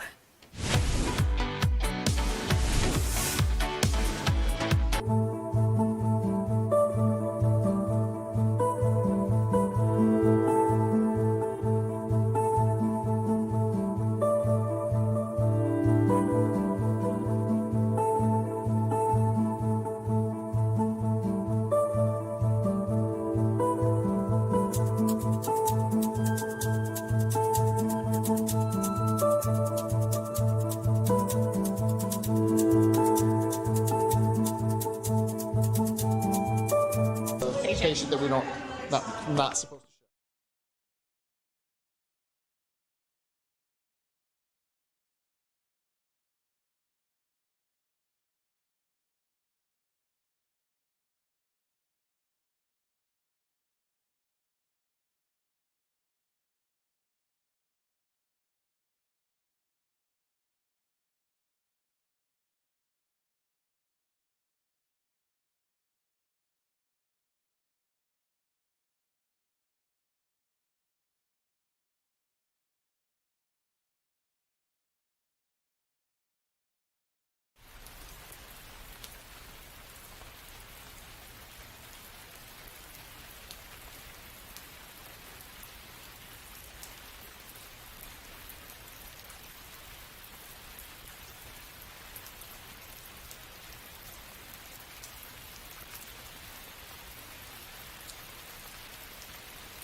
Welcome back in, everyone. I'm Ariel Onstadt, and it is great to have you here live with us during your Tuesday afternoon. So let's get to a really heartwarming story. You know, life is stressful. We could all use a little more love and care, and that's exactly what's going on at Children's Healthcare of Atlanta today.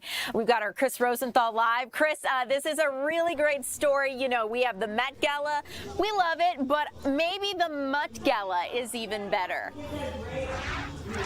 Yeah, exactly. You know, here it is the Mutt Gala here at Children's Healthcare of Atlanta. You know, in honor of this, we've had the canines here have gotten to get dressed up and gotten names of different artists. This one right here is Banksy inspired. Actually, Barksy. Real name is Reggie, but he's going by Barksy today. And these dogs got to walk the red carpet here at the Seacrest Studios here at Children's Healthcare of Atlanta. And patients here also got the chance to dress up a little doll here of some of the pets. But you know, let's look here at Barksy. First of all, who are you wearing today? Okay, well, I think he was wearing Jimmy Choo's. I believe some of them other pets here wearing Oscadella Rover, for example, a few other names. But you know, I'm here with Ellie. She is with this program here, and tell me first of all a little bit about just the event you guys had here today. What does this mean for the patients here? Yeah, so this is our second annual Mutt Gala in honor of the Met Gala that was yesterday. So this is a chance for our patients to come and interact with all of our facility dogs here at Children's. We have 16 facility dogs total across our whole system. Our dogs are especially trained to work with our patients to meet goals throughout their treatments or when they come to the hospital. So this today was really just a fun opportunity for them to come down to our Seacrest Studios in our zone, kind of forget that they're in the hospital, do something fun, and just be kids. Yeah, I mean, we had this event today, but talk to me about, you know, all year round, you guys, these dogs serve these children. Tell me a little about some of the other things that you guys do with them. Yeah, so sometimes we do big events like we had today, kind of hospital-wide things, but a lot of what we do is one-on-one with our patients. So all of our dogs are paired with a full-time employee at the hospital, and that employee works with that dog, and that dog helps that employee with whatever their job is. So a lot of our handlers are child life specialists, and their job is to help patients cope with being in the hospital, try to make the hospital a more positive experience, you know, help minimize stress and anxiety. Some of our handlers are physical therapists, occupational therapists, so the dogs work really closely with them to help them meet their treatment goals. We even have some physicians that are handlers, and they can help with all sorts of things. You know, when a doctor walks into the room, it can feel a little bit intimidating, but when a doctor and a dog walk into the room, it's not so much. Yeah, I mean, I was just watching these kids kind of light up when the dogs came around. I mean, what was your feel when these kids see these dogs here? Oh my gosh, it's magical. You know, it's an honor for me to be a part of it. I love watching our dogs in action. You know, our dogs can do so much more than humans can. They can kind of sense what these kids are going through even more than we can, even if we know the background. So our dogs can pick up on it and really bring out the joy in our kids. Yeah, awesome. Well, it's wonderful. This is, you know, this is really cool to see. You know, it's all in good fun, but you know, definitely a very serious, you know, serious cause here to really help these kids. I mean, it was fun watching them really light up. I talked to one young patient, and this was his last day here, and he loved seeing the dogs. I think he'd gotten to know them a little bit during his stay. So just really special here event. Chris, wonderful event. I'm so happy that with all the tough things these kids are going through, they're able to have some dogs to bring them some comfort, and especially with such a fun theme. So Chris Rosenthal, thanks so much for bringing this to our attention. We'll see you again here coming up at 3 o'clock. As we continue at 2, you guys, it is the 5th of May, otherwise known as Cinco de Mayo. So, without further ado, let's go to our Eli Jordan, who joins us live from Real Tacos. And Eli, what a good assignment you do seem to be on. You look like you're enjoying yourself. Oh, it's a tough one. It's really tough. It's really tough. Having to hang out here at the Wall of Tequila here at Real Taco in Duluth, and it's a beautiful wall. This is the most beautiful wall I've ever seen right here, and it's a Mexican wall of tequila. And I have the bar manager, Fred Trigueros with me, and he is going to talk about a few of the things that you make around behind the bar. Yes, Fred, yes, how you doing? course. Thanks for joining me. Good, thank you for coming. So, are you excited about work tonight? I'm very excited. It's a busy night, isn't it? The busiest. The busiest, and your second busiest is Mother's Day, right? Exactly. All in the same week. One heck of a week. So, you guys have 12 locations around the city doing the same things, make the same drinks, have the same menus and everything. But you're a bar manager. You know a good bit about tequila. I do. And you made up some drinks here, right? Yes, sir. So what all do we have? So here we have a couple of our tequila shot specials that we have going on. So today and today only, for $10, you can get a shot of Lalo, Jose Cuervo Tradicional Reposado, Herradura Silver, and Centenario Plata. Only for today.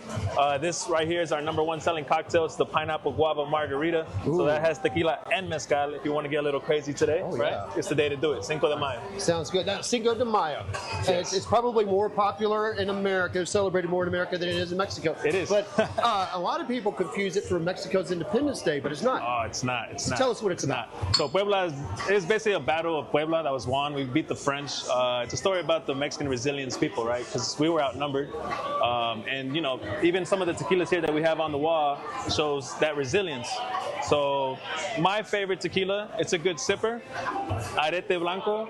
That's a story about an Olympic jumping horse. He won 2 golds and a bronze with a blind eye.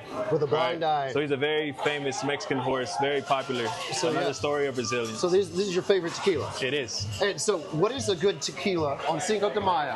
What's a good tequila to shoot?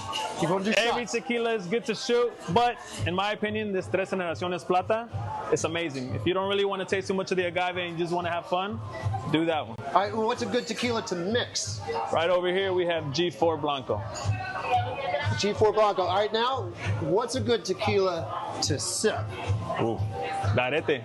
Oh, yeah. Arete is amazing. Arete. Awesome, awesome. So when somebody orders like an awful tequila, I mean, what are you thinking? I wouldn't say awful, right? But there's no awful tequila, right? But I do have my favorites and I do have my least favorites. I would say maybe Don Julio's not my favorite. Maybe Casamigos, not my favorite. What about an old, good old reliable Jose Cuervo? That's what I cut my teeth on. Exactly. Cuervo. We don't even carry that one on the wall, not the especial. So, yeah, that one's not invited to the party. So, what would you advise people? You know, how to handle their the tequila and all that? I mean, definitely drink water. Drink water, stay hydrated. It is a day to have fun. Here at Real Tacos, we're open until midnight here in Duluth, so please come on by, show the love. We're going to be here all night, and we're gonna have a good time. So, how packed is this going to be? I mean, you're not going to be able to see outside. Yeah, you're not going to be able to see outside the windows. It's going to be awesome. that packed. Well, Fred, I'm going to let you get prepared. I know it's going to be a busy night. Hopefully, hopefully you'll get some good tips tonight, and everybody else will get some good tips. You guys have already been working really hard. Ariel, I got to let you go and take care of a few things over here. And remember, Cinco de Mayo, it's the annual celebrations of Mexico's victory over the Second French Empire at the Battle of Puebla in 1862. It's not their Independence Day. I think Luce was you were in the beginning, your voice, because he started filming already when you were like, I'm going to put it back. I was thinking about spilling a drink back here in the background. But I'll kick it back to you. And remember, this is in Independence celebration of beating that Second French Empire. The thing is, no, it's all about Battle of Puebla. We'll see you again here on Coming at 3. All right, guys. Yes, Cinco de Mayo, not to be confused with Mexico's Independence Day. I want to let you know what we've got coming up ahead for 3 o'clock. So we are looking ahead to quite a few stories. We're going to get the latest regarding a subpoena from the federal government, the Justice Department, actually, that's trying to get the personal information of election workers working here in Fulton County during the 2020 election. Fulton County is now responding to that subpoena. Our Angelique Proctor will join us.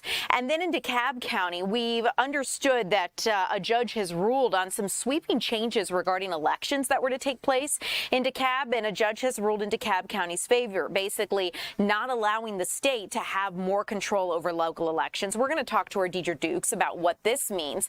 I also want to let you know that the White House press briefing is scheduled for today, but as White House Press Secretary Caroline Leavitt is on maternity leave, a rotating cast of cabinet members are going to be hosting the White House press briefing in her absence. And today, today, we understand that Secretary of State Marco Rubio will be hosting today's briefing. So I'd like to bring that to you guys live. Dip in as soon as we're able to get more information. We will bring that up for you. And coming up, we're also going to get the latest on our weather forecast with meteorologist Alex Forbes, given we are expecting some severe weather potential for tomorrow, and the map has shifted a little bit into where some of that weather will be coming in. So Alex will join us live to talk about that, and we'll see you guys here upcoming at 3 o'clock. Thanks so much for being here.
Welcome in, everyone. I'm Ariel Onstadt. Thanks so much for being here. It's great to have you. Let's talk about some of the stories we're following in the Fox 5 newsroom, because we're learning that the Hall County Sheriff has been arrested again, this time dealing with driving on a limited permit for which deputies say that he wasn't supposed to be driving under. Let's get into it, because the Hall County Sheriff has been suspended after he was previously arrested for a DWI charge. The backstory here is that his own deputies arrested him on February 27th and charged him with driving under the influence, failure to maintain a lane, and possession of an open container. Now, according to arrest records, his blood alcohol level during that incident was well above the legal limit, so he was arrested, and the governor suspended Couch on March 17th. Now, that suspension is currently set to last until May 17th, and with this latest incident, it's unclear whether Couch is going to be removed from his position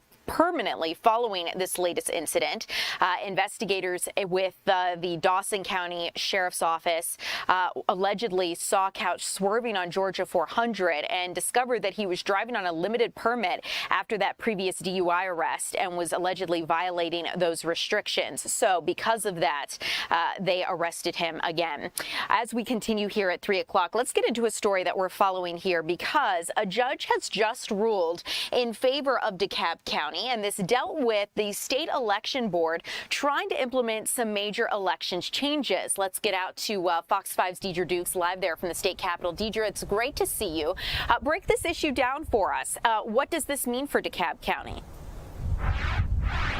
Yeah, DeKalb County Superior Court Judge Ariel issuing this ruling late last week in regards to DeKalb County officials back in 2024 taking on the state elections board over some concerns they had over efforts by the election board at the state level to impact local elections and what DeKalb County officials thought that would mean for them, and in fact feeling that they, along with Fulton County in particular, particular that they were being targeted. And so let's break it down for you. Now, I just a short time ago interviewed both DeKalb County, former DeKalb County CEO Michael Thurmond, who is now running as a gubernatorial candidate on the Democrat side, and also talked to State Election Board member Janelle King, who is currently serving on the board and was serving also back in 2024 when this lawsuit was first brought. So to break it down for you, what this means, Thurmond said, calling the decision a victory against what he called unelected bureaucrats trying to hijack the democratic process. Now, this all began when, as I said, DeKalb officials accused the state election board and the Georgia GOP of trying to illegally rewrite election laws just weeks before a critical election back in 2024. So the Superior Court judge out of DeKalb County, in issuing her ruling, rejected the rules, finding that the board overstepped its authority by trying to act like the legislature. Those were her words in that ruling. So the court struck down a few things, one being the daily reporting rule, which would have forced local offices to report unauthorized ballot data. Now, the judge also blocked a poll watcher rule, reaffirming that local superintendents, not state bureaucrats, have the sole power to manage observation areas. So we talked again to both Michael Thurmond, who was serving as DeKalb CEO during that period when the lawsuit was brought, and also current state election board member Janelle King for their reaction to that ruling. And here's what they had to say. We received an anonymous tip, frankly, from a Republican official who alerted us that that would be an attempt to undermine, discredit, and create a cloud over elections in Fulton and DeKalb County. So rather than being reactive, we decided to take proactive steps. I reached out to Governor Barnes, who agreed to take the case, and because of his outstanding legal skills, we were able to push back and ultimately become victorious in this effort. These rules are to create some definition around the laws that currently exist and to give counties a little bit more understanding of what it will look like to fulfill the law. So, we are doing our job, but I do think that there's a confusion around what exactly that is. And when you have courts that believe that we shouldn't be doing much of any of the promulgating of rules, but yet we have a state code that says that we are supposed to be promulgating rules, it creates a lot of confusion.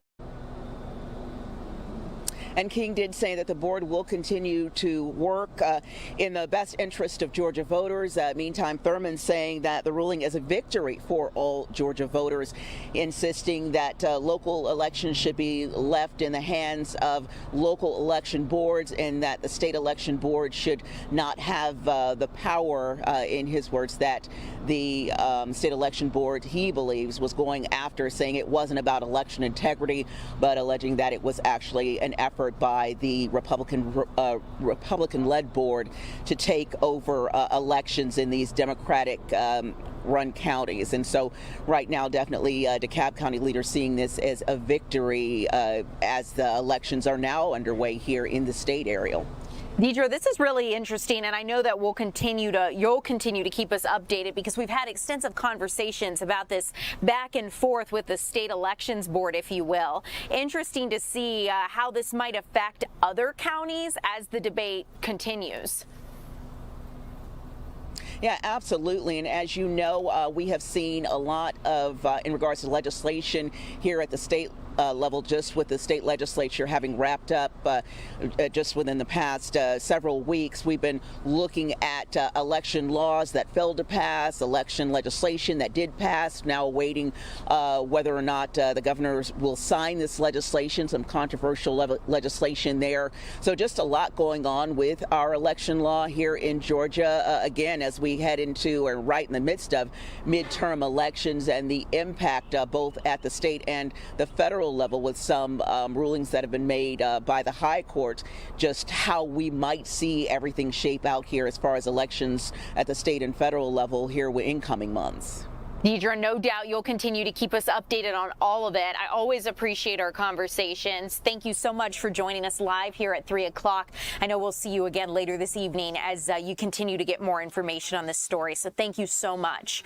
As we continue here at 3 o'clock, I want to keep you guys updated on this story. We don't have any video with it, but rock with me here because I want to tell you about it. At this point, we've learned that 2 Atlanta police officers have been placed on leave over an incident involving rowdy behavior. The Atlanta Police Department says that it's put these 2 officers on leave after an incident, the Bulls, Bands, and Barrels event that happened at Gas South Arena last weekend. Now, according to the department, officials have opened an internal investigation. They say the situation involved 2 officers, Courtney Pollock and Ayanna Taylor. The Gwinnett County Police Department says security working the arena asked 2 women in a VIP pit area to separate from a male patron. I guess there was some sort of dispute going on, and eventually security asked the Gwinnett County Police Department to get involved and remove the 2 women from the pit because things were getting so unruly. The women, later identified as those 2 Atlanta police officers, Pollock and Taylor, reportedly refused to leave the pit, and Taylor allegedly threw a punch at that male patron in front of other officers. They say that the 2 women continued to act belligerent in a loud and boisterous manner and were arrested for disorderly conduct. Police say that both women were relieved of their duty here in Atlanta and put on administrative leave as the investigation moves forward. The Atlanta Police Department is emphasizing it holds all members to the highest state of professionalism, the highest standards of professionalism, integrity, and conduct both on and off duty. And so that is why we are seeing this incident being investigated in the way that it is. I want to tell you about this woman who, or rather a girl who has been missing, and ultimately, originally it was believed that she was being held captive, but Atlanta police are now clarifying that is not the case. You're taking a look at Ayanna Robertson, or Aynala Robertson, 14 years old. She left her home, according to police, Sunday evening and phoned her mother Monday saying that she had been abducted. Well, ultimately, authorities have labeled her a critical missing juvenile and say that she has not been abducted or is not being held against her will. She is described as being 4 feet 10 inches tall, weighing 95 pounds with black, brown, and gold hair. But police do not believe she was abducted. They believe that she has ran away, last seen on Belmead Avenue Northwest Sunday night. If you have seen her, she looks familiar to you, give 911 a call immediately. So that is what we know so far. I also want to let you know that DeKalb County, the school district there, is considering some new updates as it relates to the school district and the plans that they have had regarding the splitting of different schools and repurposing them. So the school district says it's now going to address its school assignment plan in 2 phases, tackling overcrowding first, followed by under-enrollment second. Officials adjusted this strategy after community members criticized the initial process for feeling too top-down and predetermined. Now, major construction projects for the Sequoia and Cross Keys clusters are on the horizon, and final recommendations are not expected until later this year. So I know that there's been a lot of discussion back and forth over DeKalb County schools finding the best way to try to break the district into a way that makes sense, both for the district and for parents, families in these communities. We'll keep you updated as the situation continues to move forward.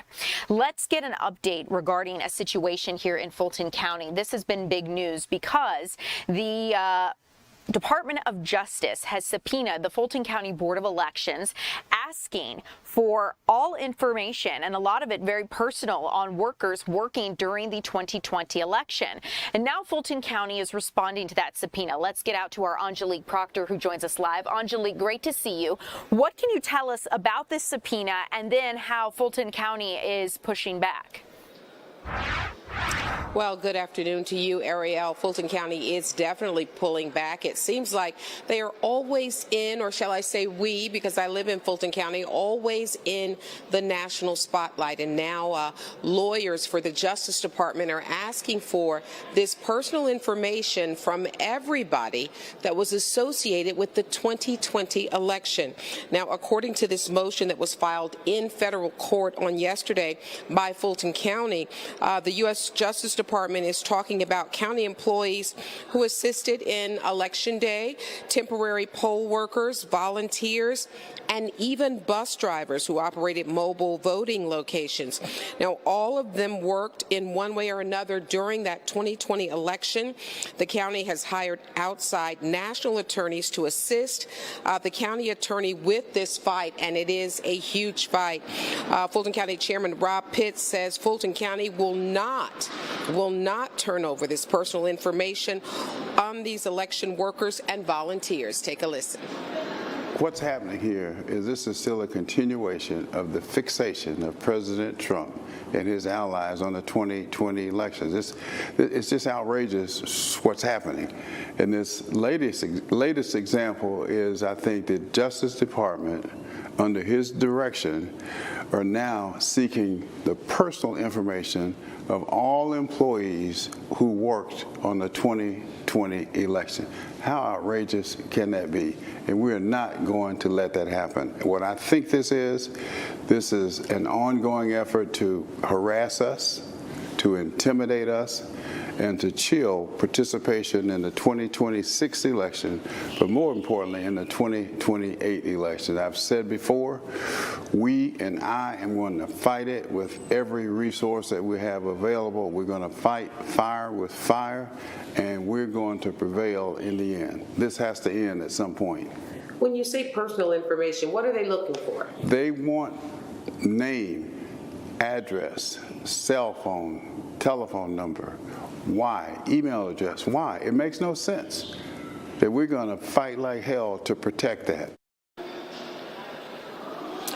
Now, Chairman Pitts calls this a fishing expedition, and he says that the goal is to harass, to target, and even to terrorize. All of these words were used in this motion to quash.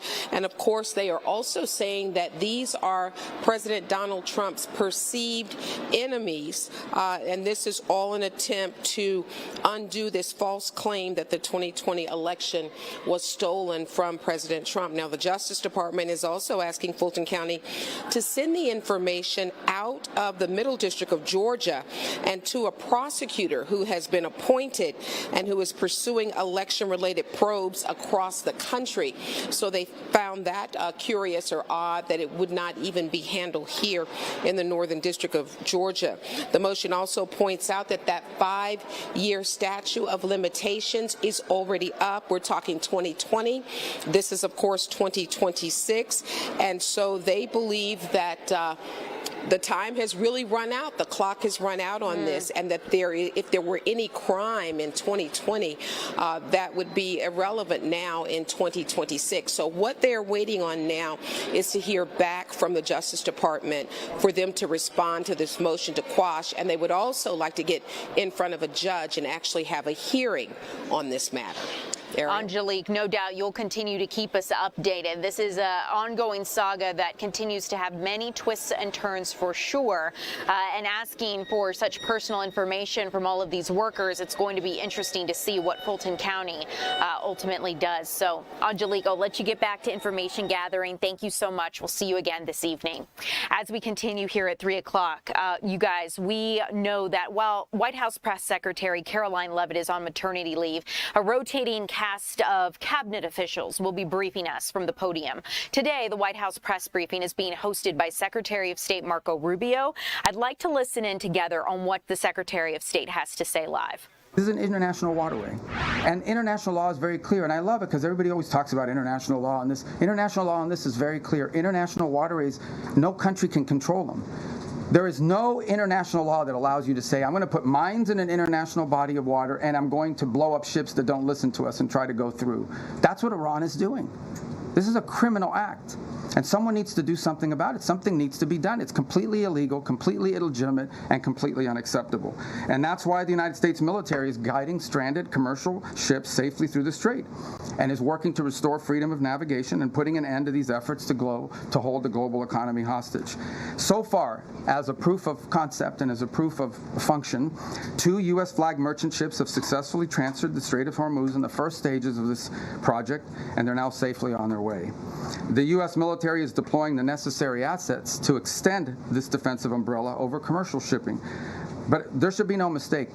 And as I said this already, this is a defensive operation. I want to reiterate that point. This is important to understand. If no shots are fired at these ships and no shots are fired at us, we're not firing shots. But if we're fired on, we will respond, and we will respond with lethal efficiency.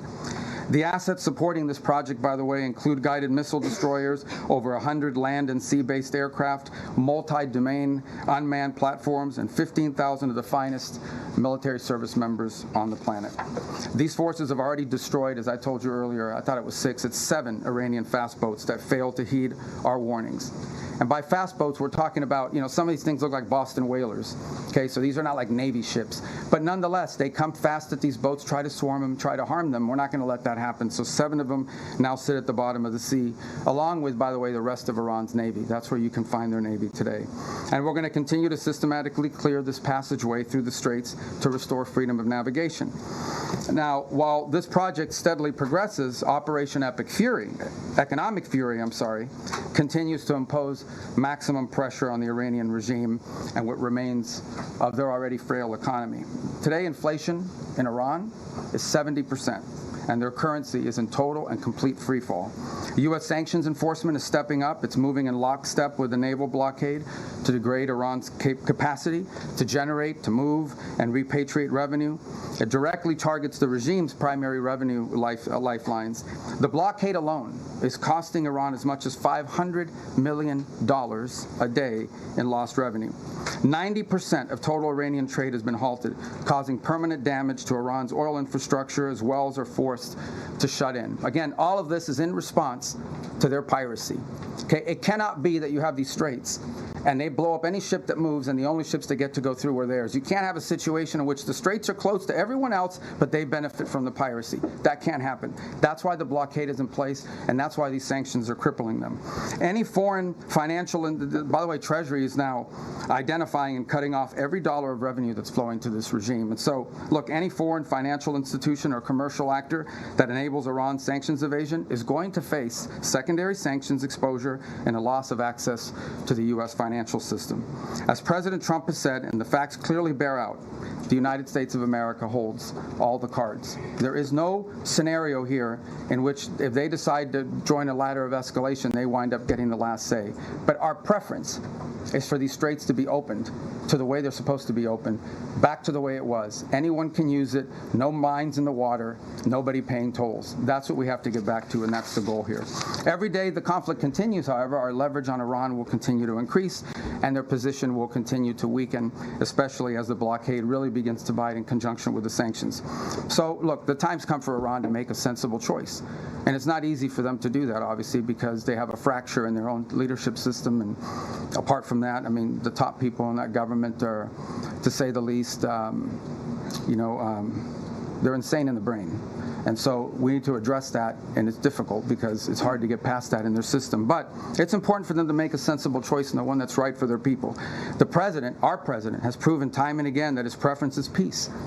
But Iran must accept the reality of this situation and come to the negotiation table and accept terms that are good for them but ultimately good for the world. The diplomatic path, if there's a real diplomatic path, I'm not sure it's going to be one, but if there's a real diplomatic path and we continue to explore it, Steve and Jared are working on that very hard. If there is one there, it could be one that leads them to reconstruction, to prosperity, and to stability, and to not posing a threat to the world. The alternative is growing isolation, economic collapse, and ultimately total defeat. I know what the right choice is for Iran. I hope that the people over there making decisions will make the right one.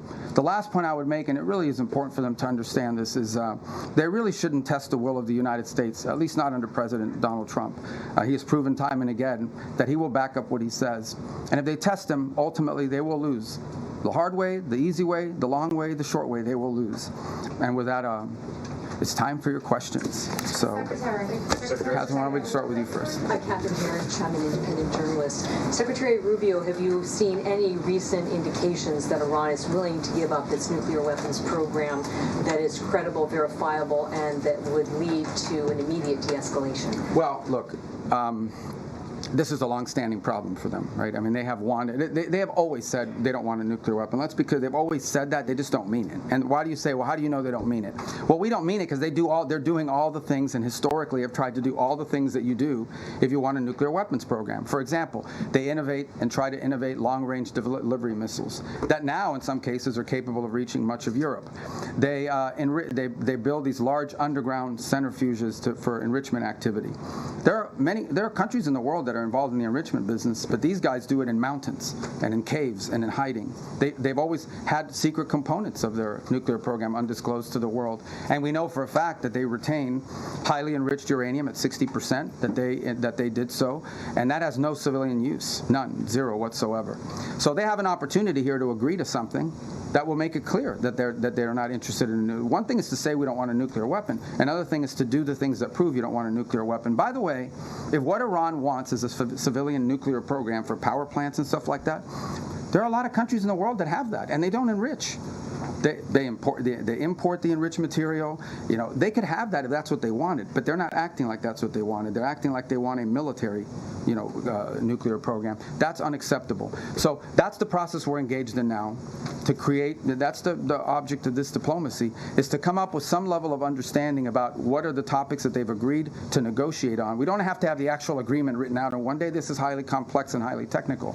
But we have to have a diplomatic solution that is very clear about the topics that they are willing to negotiate on and the extent and the concessions they're willing to make at the front end in order to make those talks worthwhile. That's what Stephen Jarrett and the whole team is working on, and I hope to have good news on it. That's the outcome we would prefer.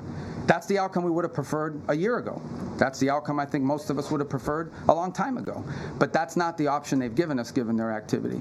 All right, there's no way I can figure out who to call on. I'm just going to press right. So you guys are listening in as Secretary of State Marco Rubio is hosting the White House briefing today. We know that a variety of cabinet officials will be taking turns hosting the briefing.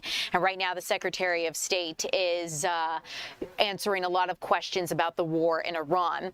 Coming up, we are going to bring you a little closer to home because there's a potential for severe weather here in North Georgia, Metro Atlanta, and our Alex Forbes is going to join us to talk about what that could look like and whether or not your area, if you live here in the Georgia area, North Georgia, could be affected.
Welcome in. I'm Ariel Onstad here with meteorologist Alex Forbes. Thank you guys so much for being here on your Tuesday afternoon. Alex, I understand we are facing the potential for severe weather tomorrow. Yeah, a little busy. So it's not a crazy severe weather threat. First, let me say that up front, but it's something that we probably haven't seen so far yet this season. Yeah, we've been a little dry. Right, and it's something that's not nothing, I think, is the best way to put it, particularly out in western Georgia. So, look, it's a warm afternoon, 78 in Atlanta right now, 79 in Covington, 82 over in Eatonton, and into the evening hours, I suspect this is probably it. We're not going to warm much more. Temperatures will begin to fall back down through the 70s and into the 60s with some increased cloud cover. That's going to give way to an overnight low temperature of 62 on your Wednesday morning, a little bit above the norm of 59. But let's get to it. This is the new Day 2 outlook that just came out about an hour ago, and you see, obviously, it stands out like a sore thumb, a level 3 from Vicksburg, Mississippi, up across to the Birmingham area, Tuscaloosa, Meridian, all included in that. But look towards Metro Atlanta here. You do get into level 2 territory for most of the area. LaGrange over to Barnesville, up to Eatonton, Toccoa, cutting across towards Lookout Mountain for the threat of damaging winds up to 60 miles an hour, the threat of a spin-up tornado, and some large hail up to 1 inch in diameter. Now, here's something important to note. So part of this outlook is the tornado risk, and you're going to notice a couple more colors up in northwest Georgia. And what this is indicating is that there is an increased concern for a few tornadoes, especially in and around that area. But here's the other thing.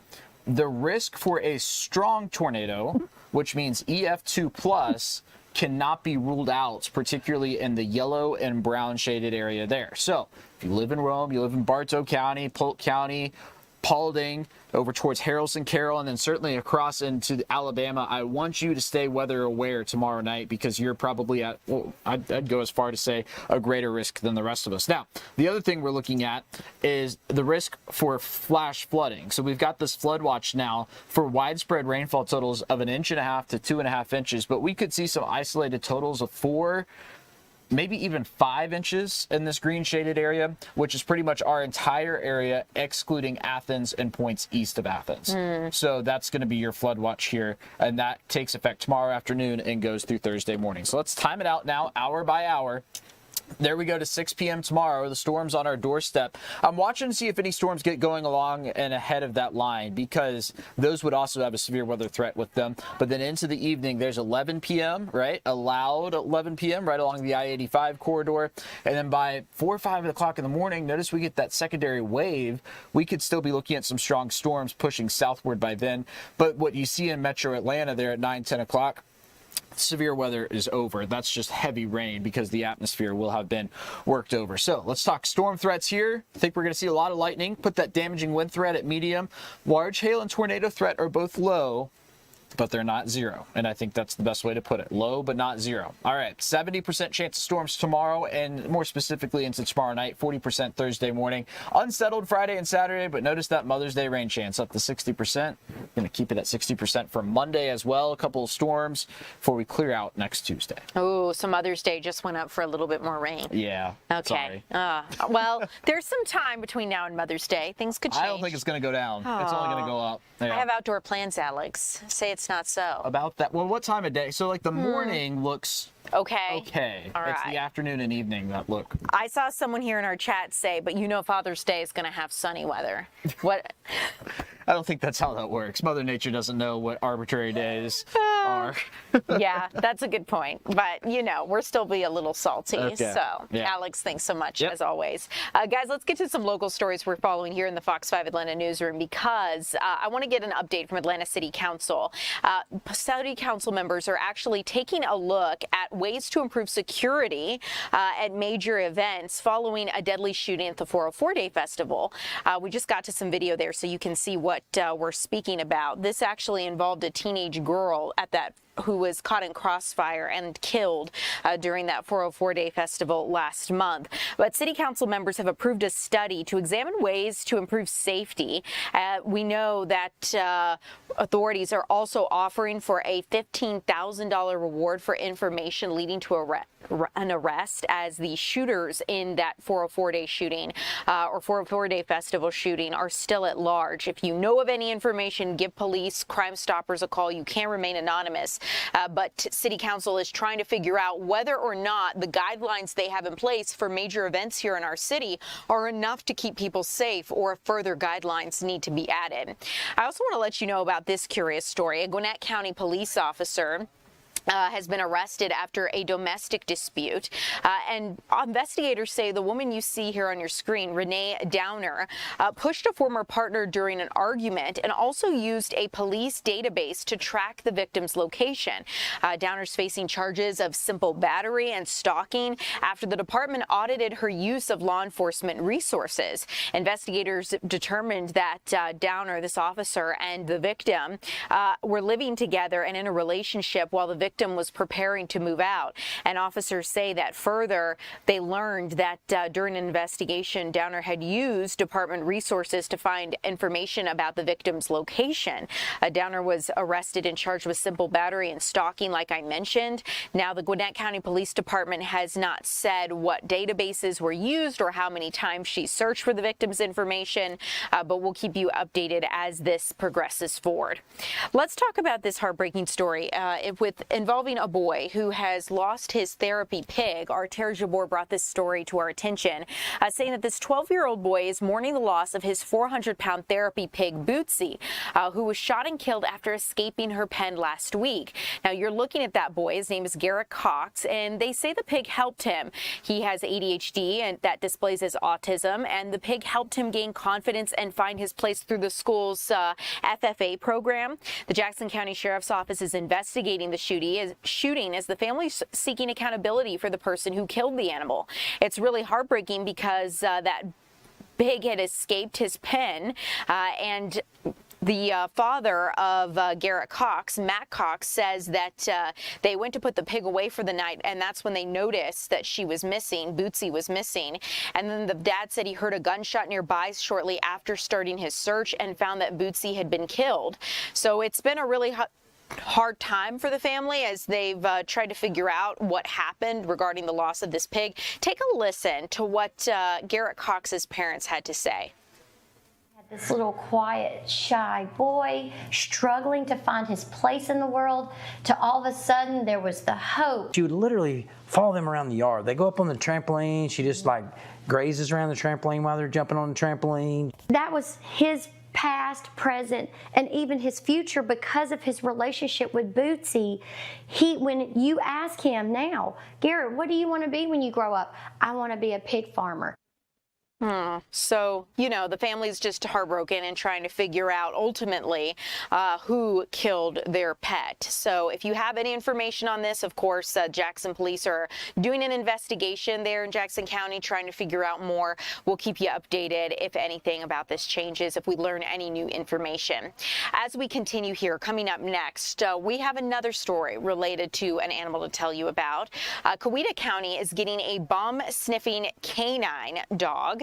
And it's the first explosives dogs that they have. And there's actually, they say, a need in the southern part of our metro for a dog like this. And they might even be able to loan him out. We're going to check in with our Doug Evans on this coming up.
Welcome in, everyone. I'm Ariel Onstad. Thanks so much for being here at 3 o'clock. If you got any questions on any of the stories we're covering today, you can drop them in our TikTok or YouTube chats. If there's a story you want us to see covered, just let us know. We'll see if we can get you some more information.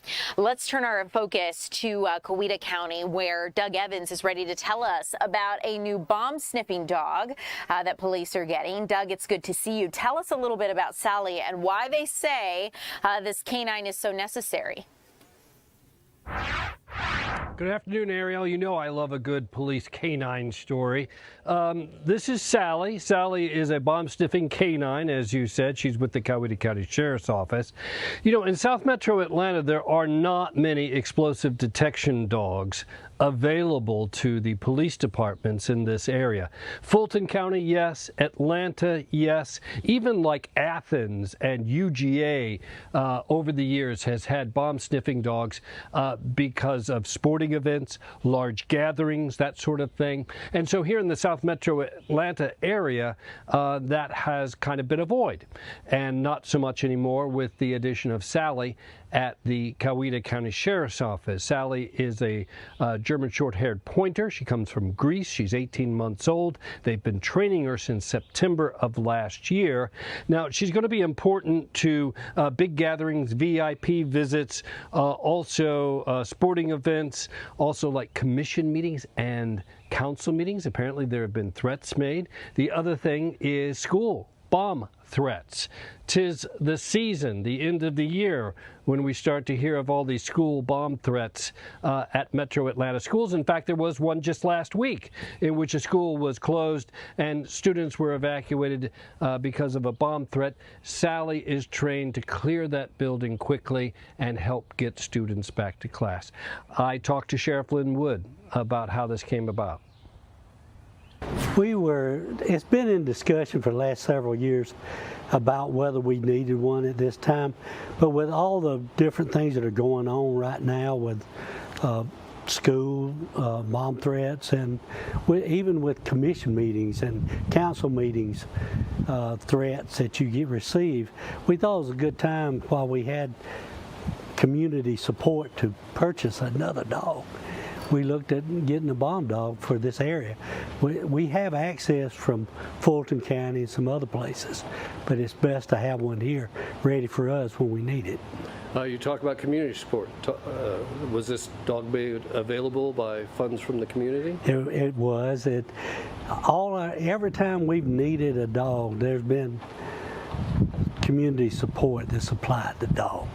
And we are so blessed to be able to reach out, and people are more than happy to help us in every way we need. So the purchase of Sally made possible through the generosity of people right there in the Coweta County community. I got to meet Sally. She's super sweet, very cute dog. You know, and so they've been training her for a while, and she is on duty now at the Coweta County Sheriff's Office. Ariel? Doug, really good to know. I have to be honest, when I saw Sally, I was surprised to see that she looks like a pointer kind of breed. I feel like when I hear a bomb-sniffing dog or a canine, I often picture like a German Shepherd or a Malinois. That's right. I was surprised as well. Yeah, German short hair, comes from Greece.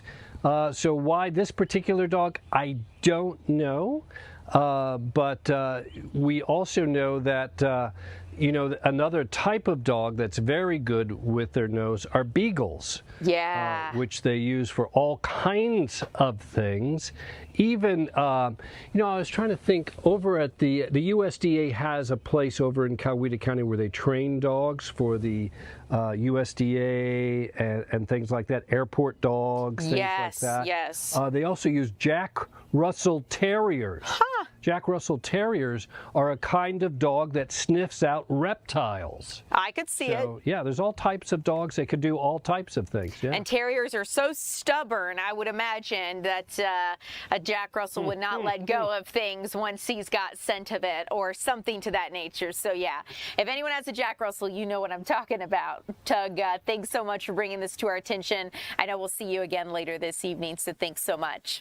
As we continue here at 3 o'clock, you guys, let's talk about something you can do to help families affected by Georgia's wildfires here in the southern part of our state. Forsyth County Fire Department is actually hosting a relief drive. That's where we find our Maria Guzman to tell us more about how we can get involved. Maria, great to see you. Hi, Ariel. Yes, this relief drive is for families who have been impacted and unfortunately displaced by the wildfires.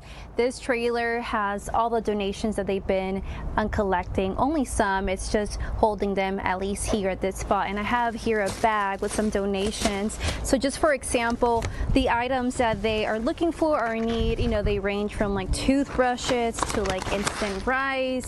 We see some baby diapers and even like some dog food.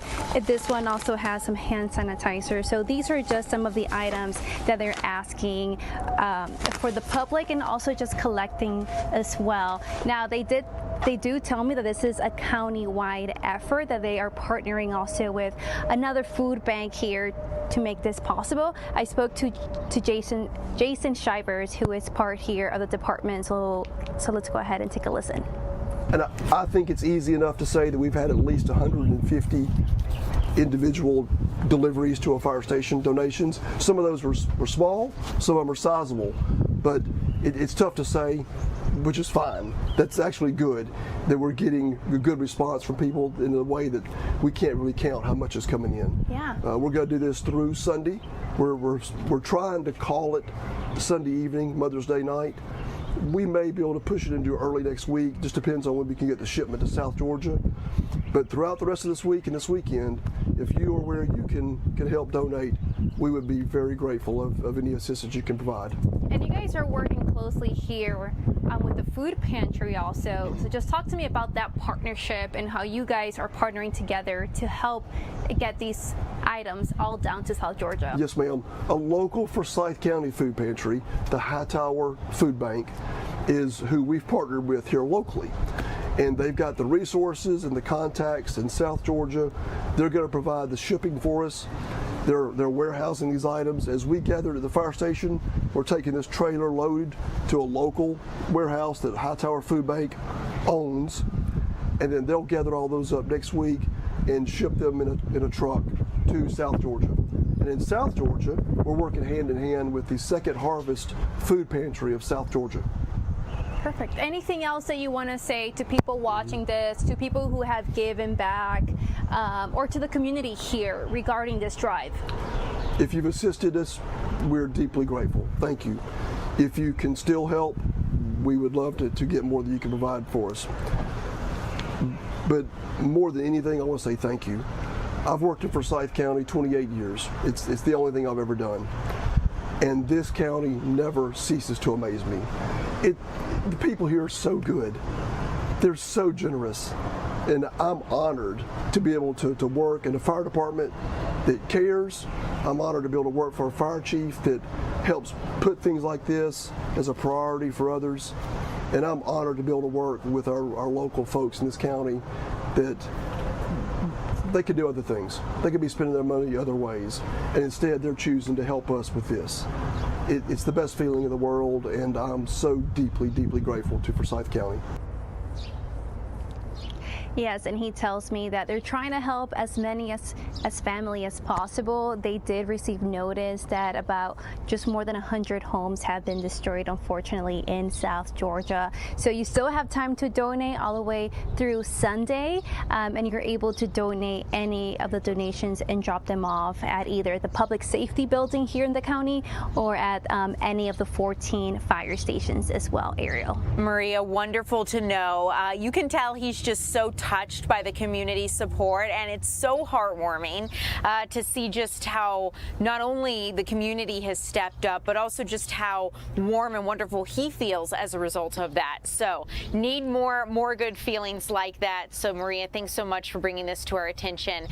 We'll see you again later, I assume, with some more of this story as you're able to feed some stuff back. So Maria, thanks so much for joining us live.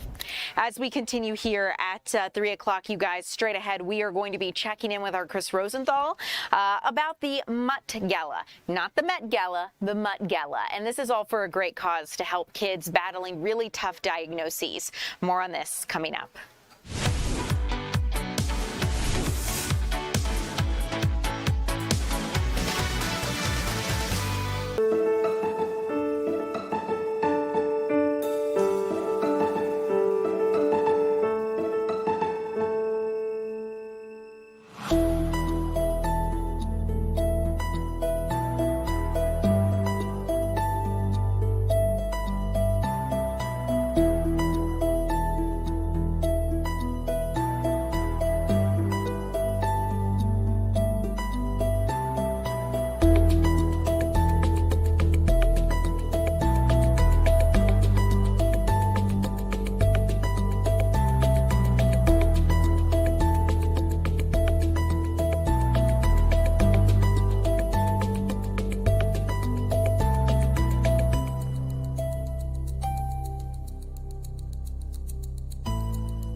Welcome in, everyone. I'm Ariel Onstadt. Thanks so much for being here.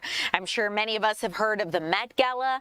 Well, a little closer to home, we have the Met Gala, and this is all to help the children at Children's Healthcare of Atlanta. Our Chris Rosenthal joins us live from the Children's Hospital. Chris, it's great to see you. Yeah, good to see you too, and it was good to see these dogs here today at the Met Gala. You know, Children's Healthcare of Atlanta has about 16 dogs in the Canines for Kids program. You know, and these dogs are here. You know, service dogs, therapy dogs, here to help the patients, these young patients, you know, cope with you know, the illnesses, what they're going through.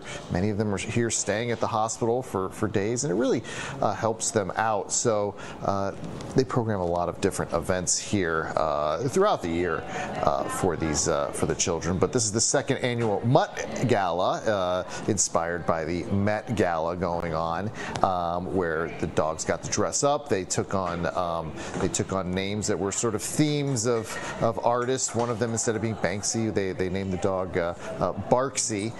They had a little red carpet event, and children got to some of these patients even got to decorate and dress up their own dogs like this, stuffed animal dogs. You know, just a really nice event. It really helps out these students, helps get their minds off things. I talked with Anna Glenn Grove. She's with this program. She helped put this on, and also talked with some of the patients. Let's take a listen. Sure. So this is based off the annual Met Gala that happened last night. So today our Mutts, or our Canines for Kids facility dogs, are all dressed up as different artists to kind of walk the red carpet in our Seacrest studios, and our patients can come down and they can adopt a miniature dog. So this is a miniature Blanche.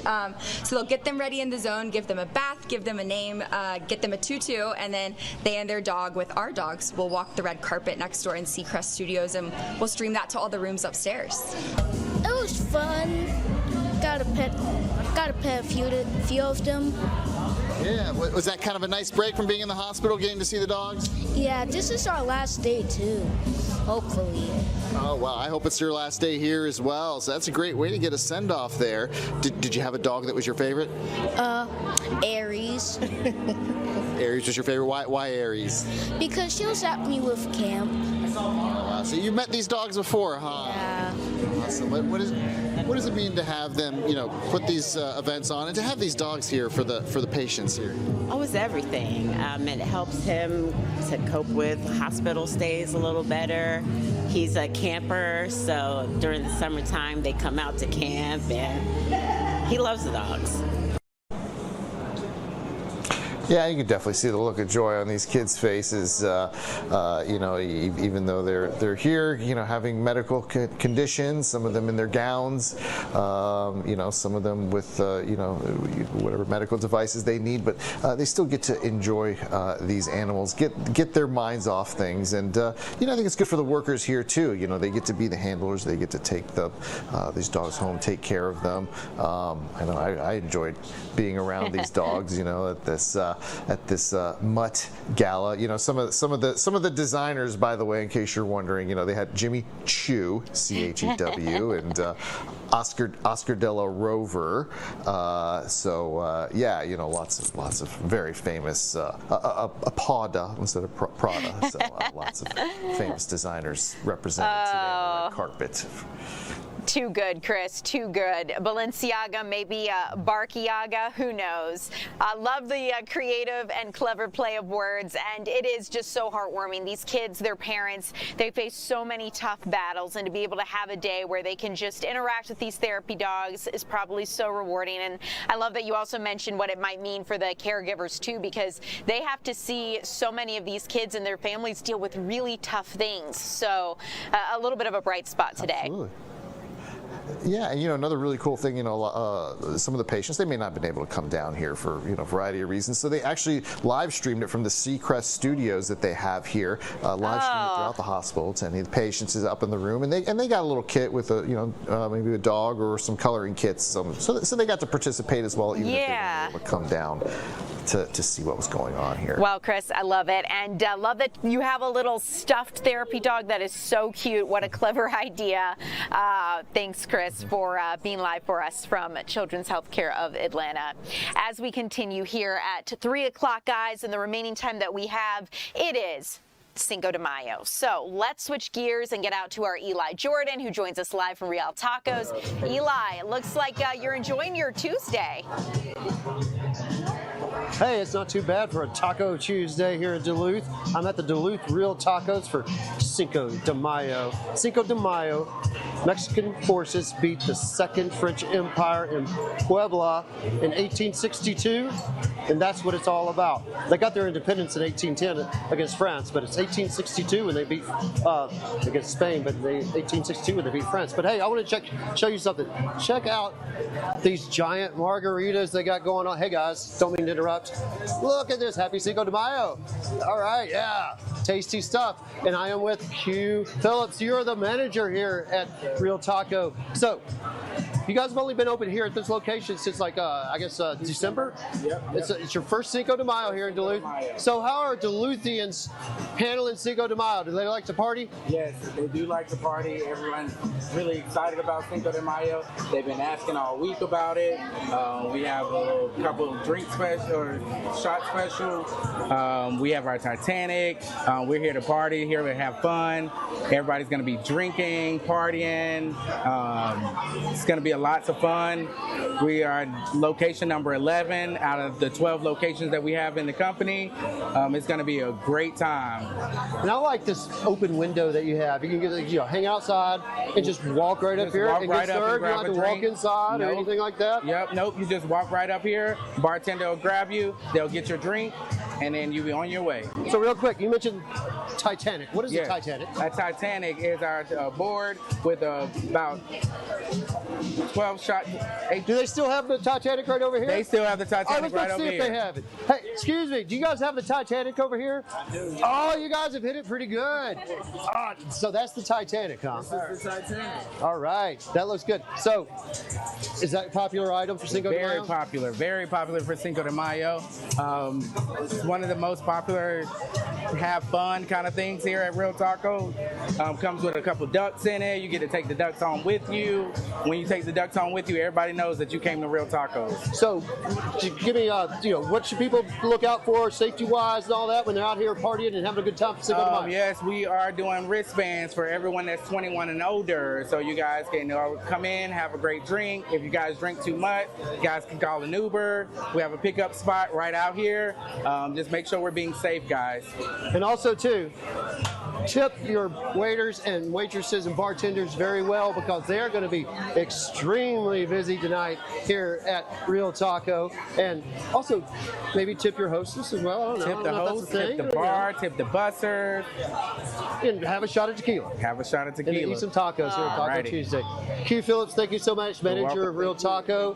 And it's going to be a nice time out here. So they got some outside seating. It's real nice. And I like this little outside bar here. It's cool. And this place has been packed all day. People here in Duluth really I can see why. know how to celebrate the Cinco de Mayo. And it's a nice little spot out here. It's only been around for, since December. And it's rocking and rolling, Ariel. Wonderful Tuesday for it, Eli. Beautiful weather. I love to see everyone having a nice time and enjoying the day. Looks like a lot of fun. Eli, I'll let you get back to it. Have fun. For me, not too much fun, but have some fun. Cinco de Mayo, you guys, not to be confused with Mexico's Independence Day. I am Ariel Onstead. Thanks so much for being here at 3 o'clock. The news is going to begin at 4 here shortly.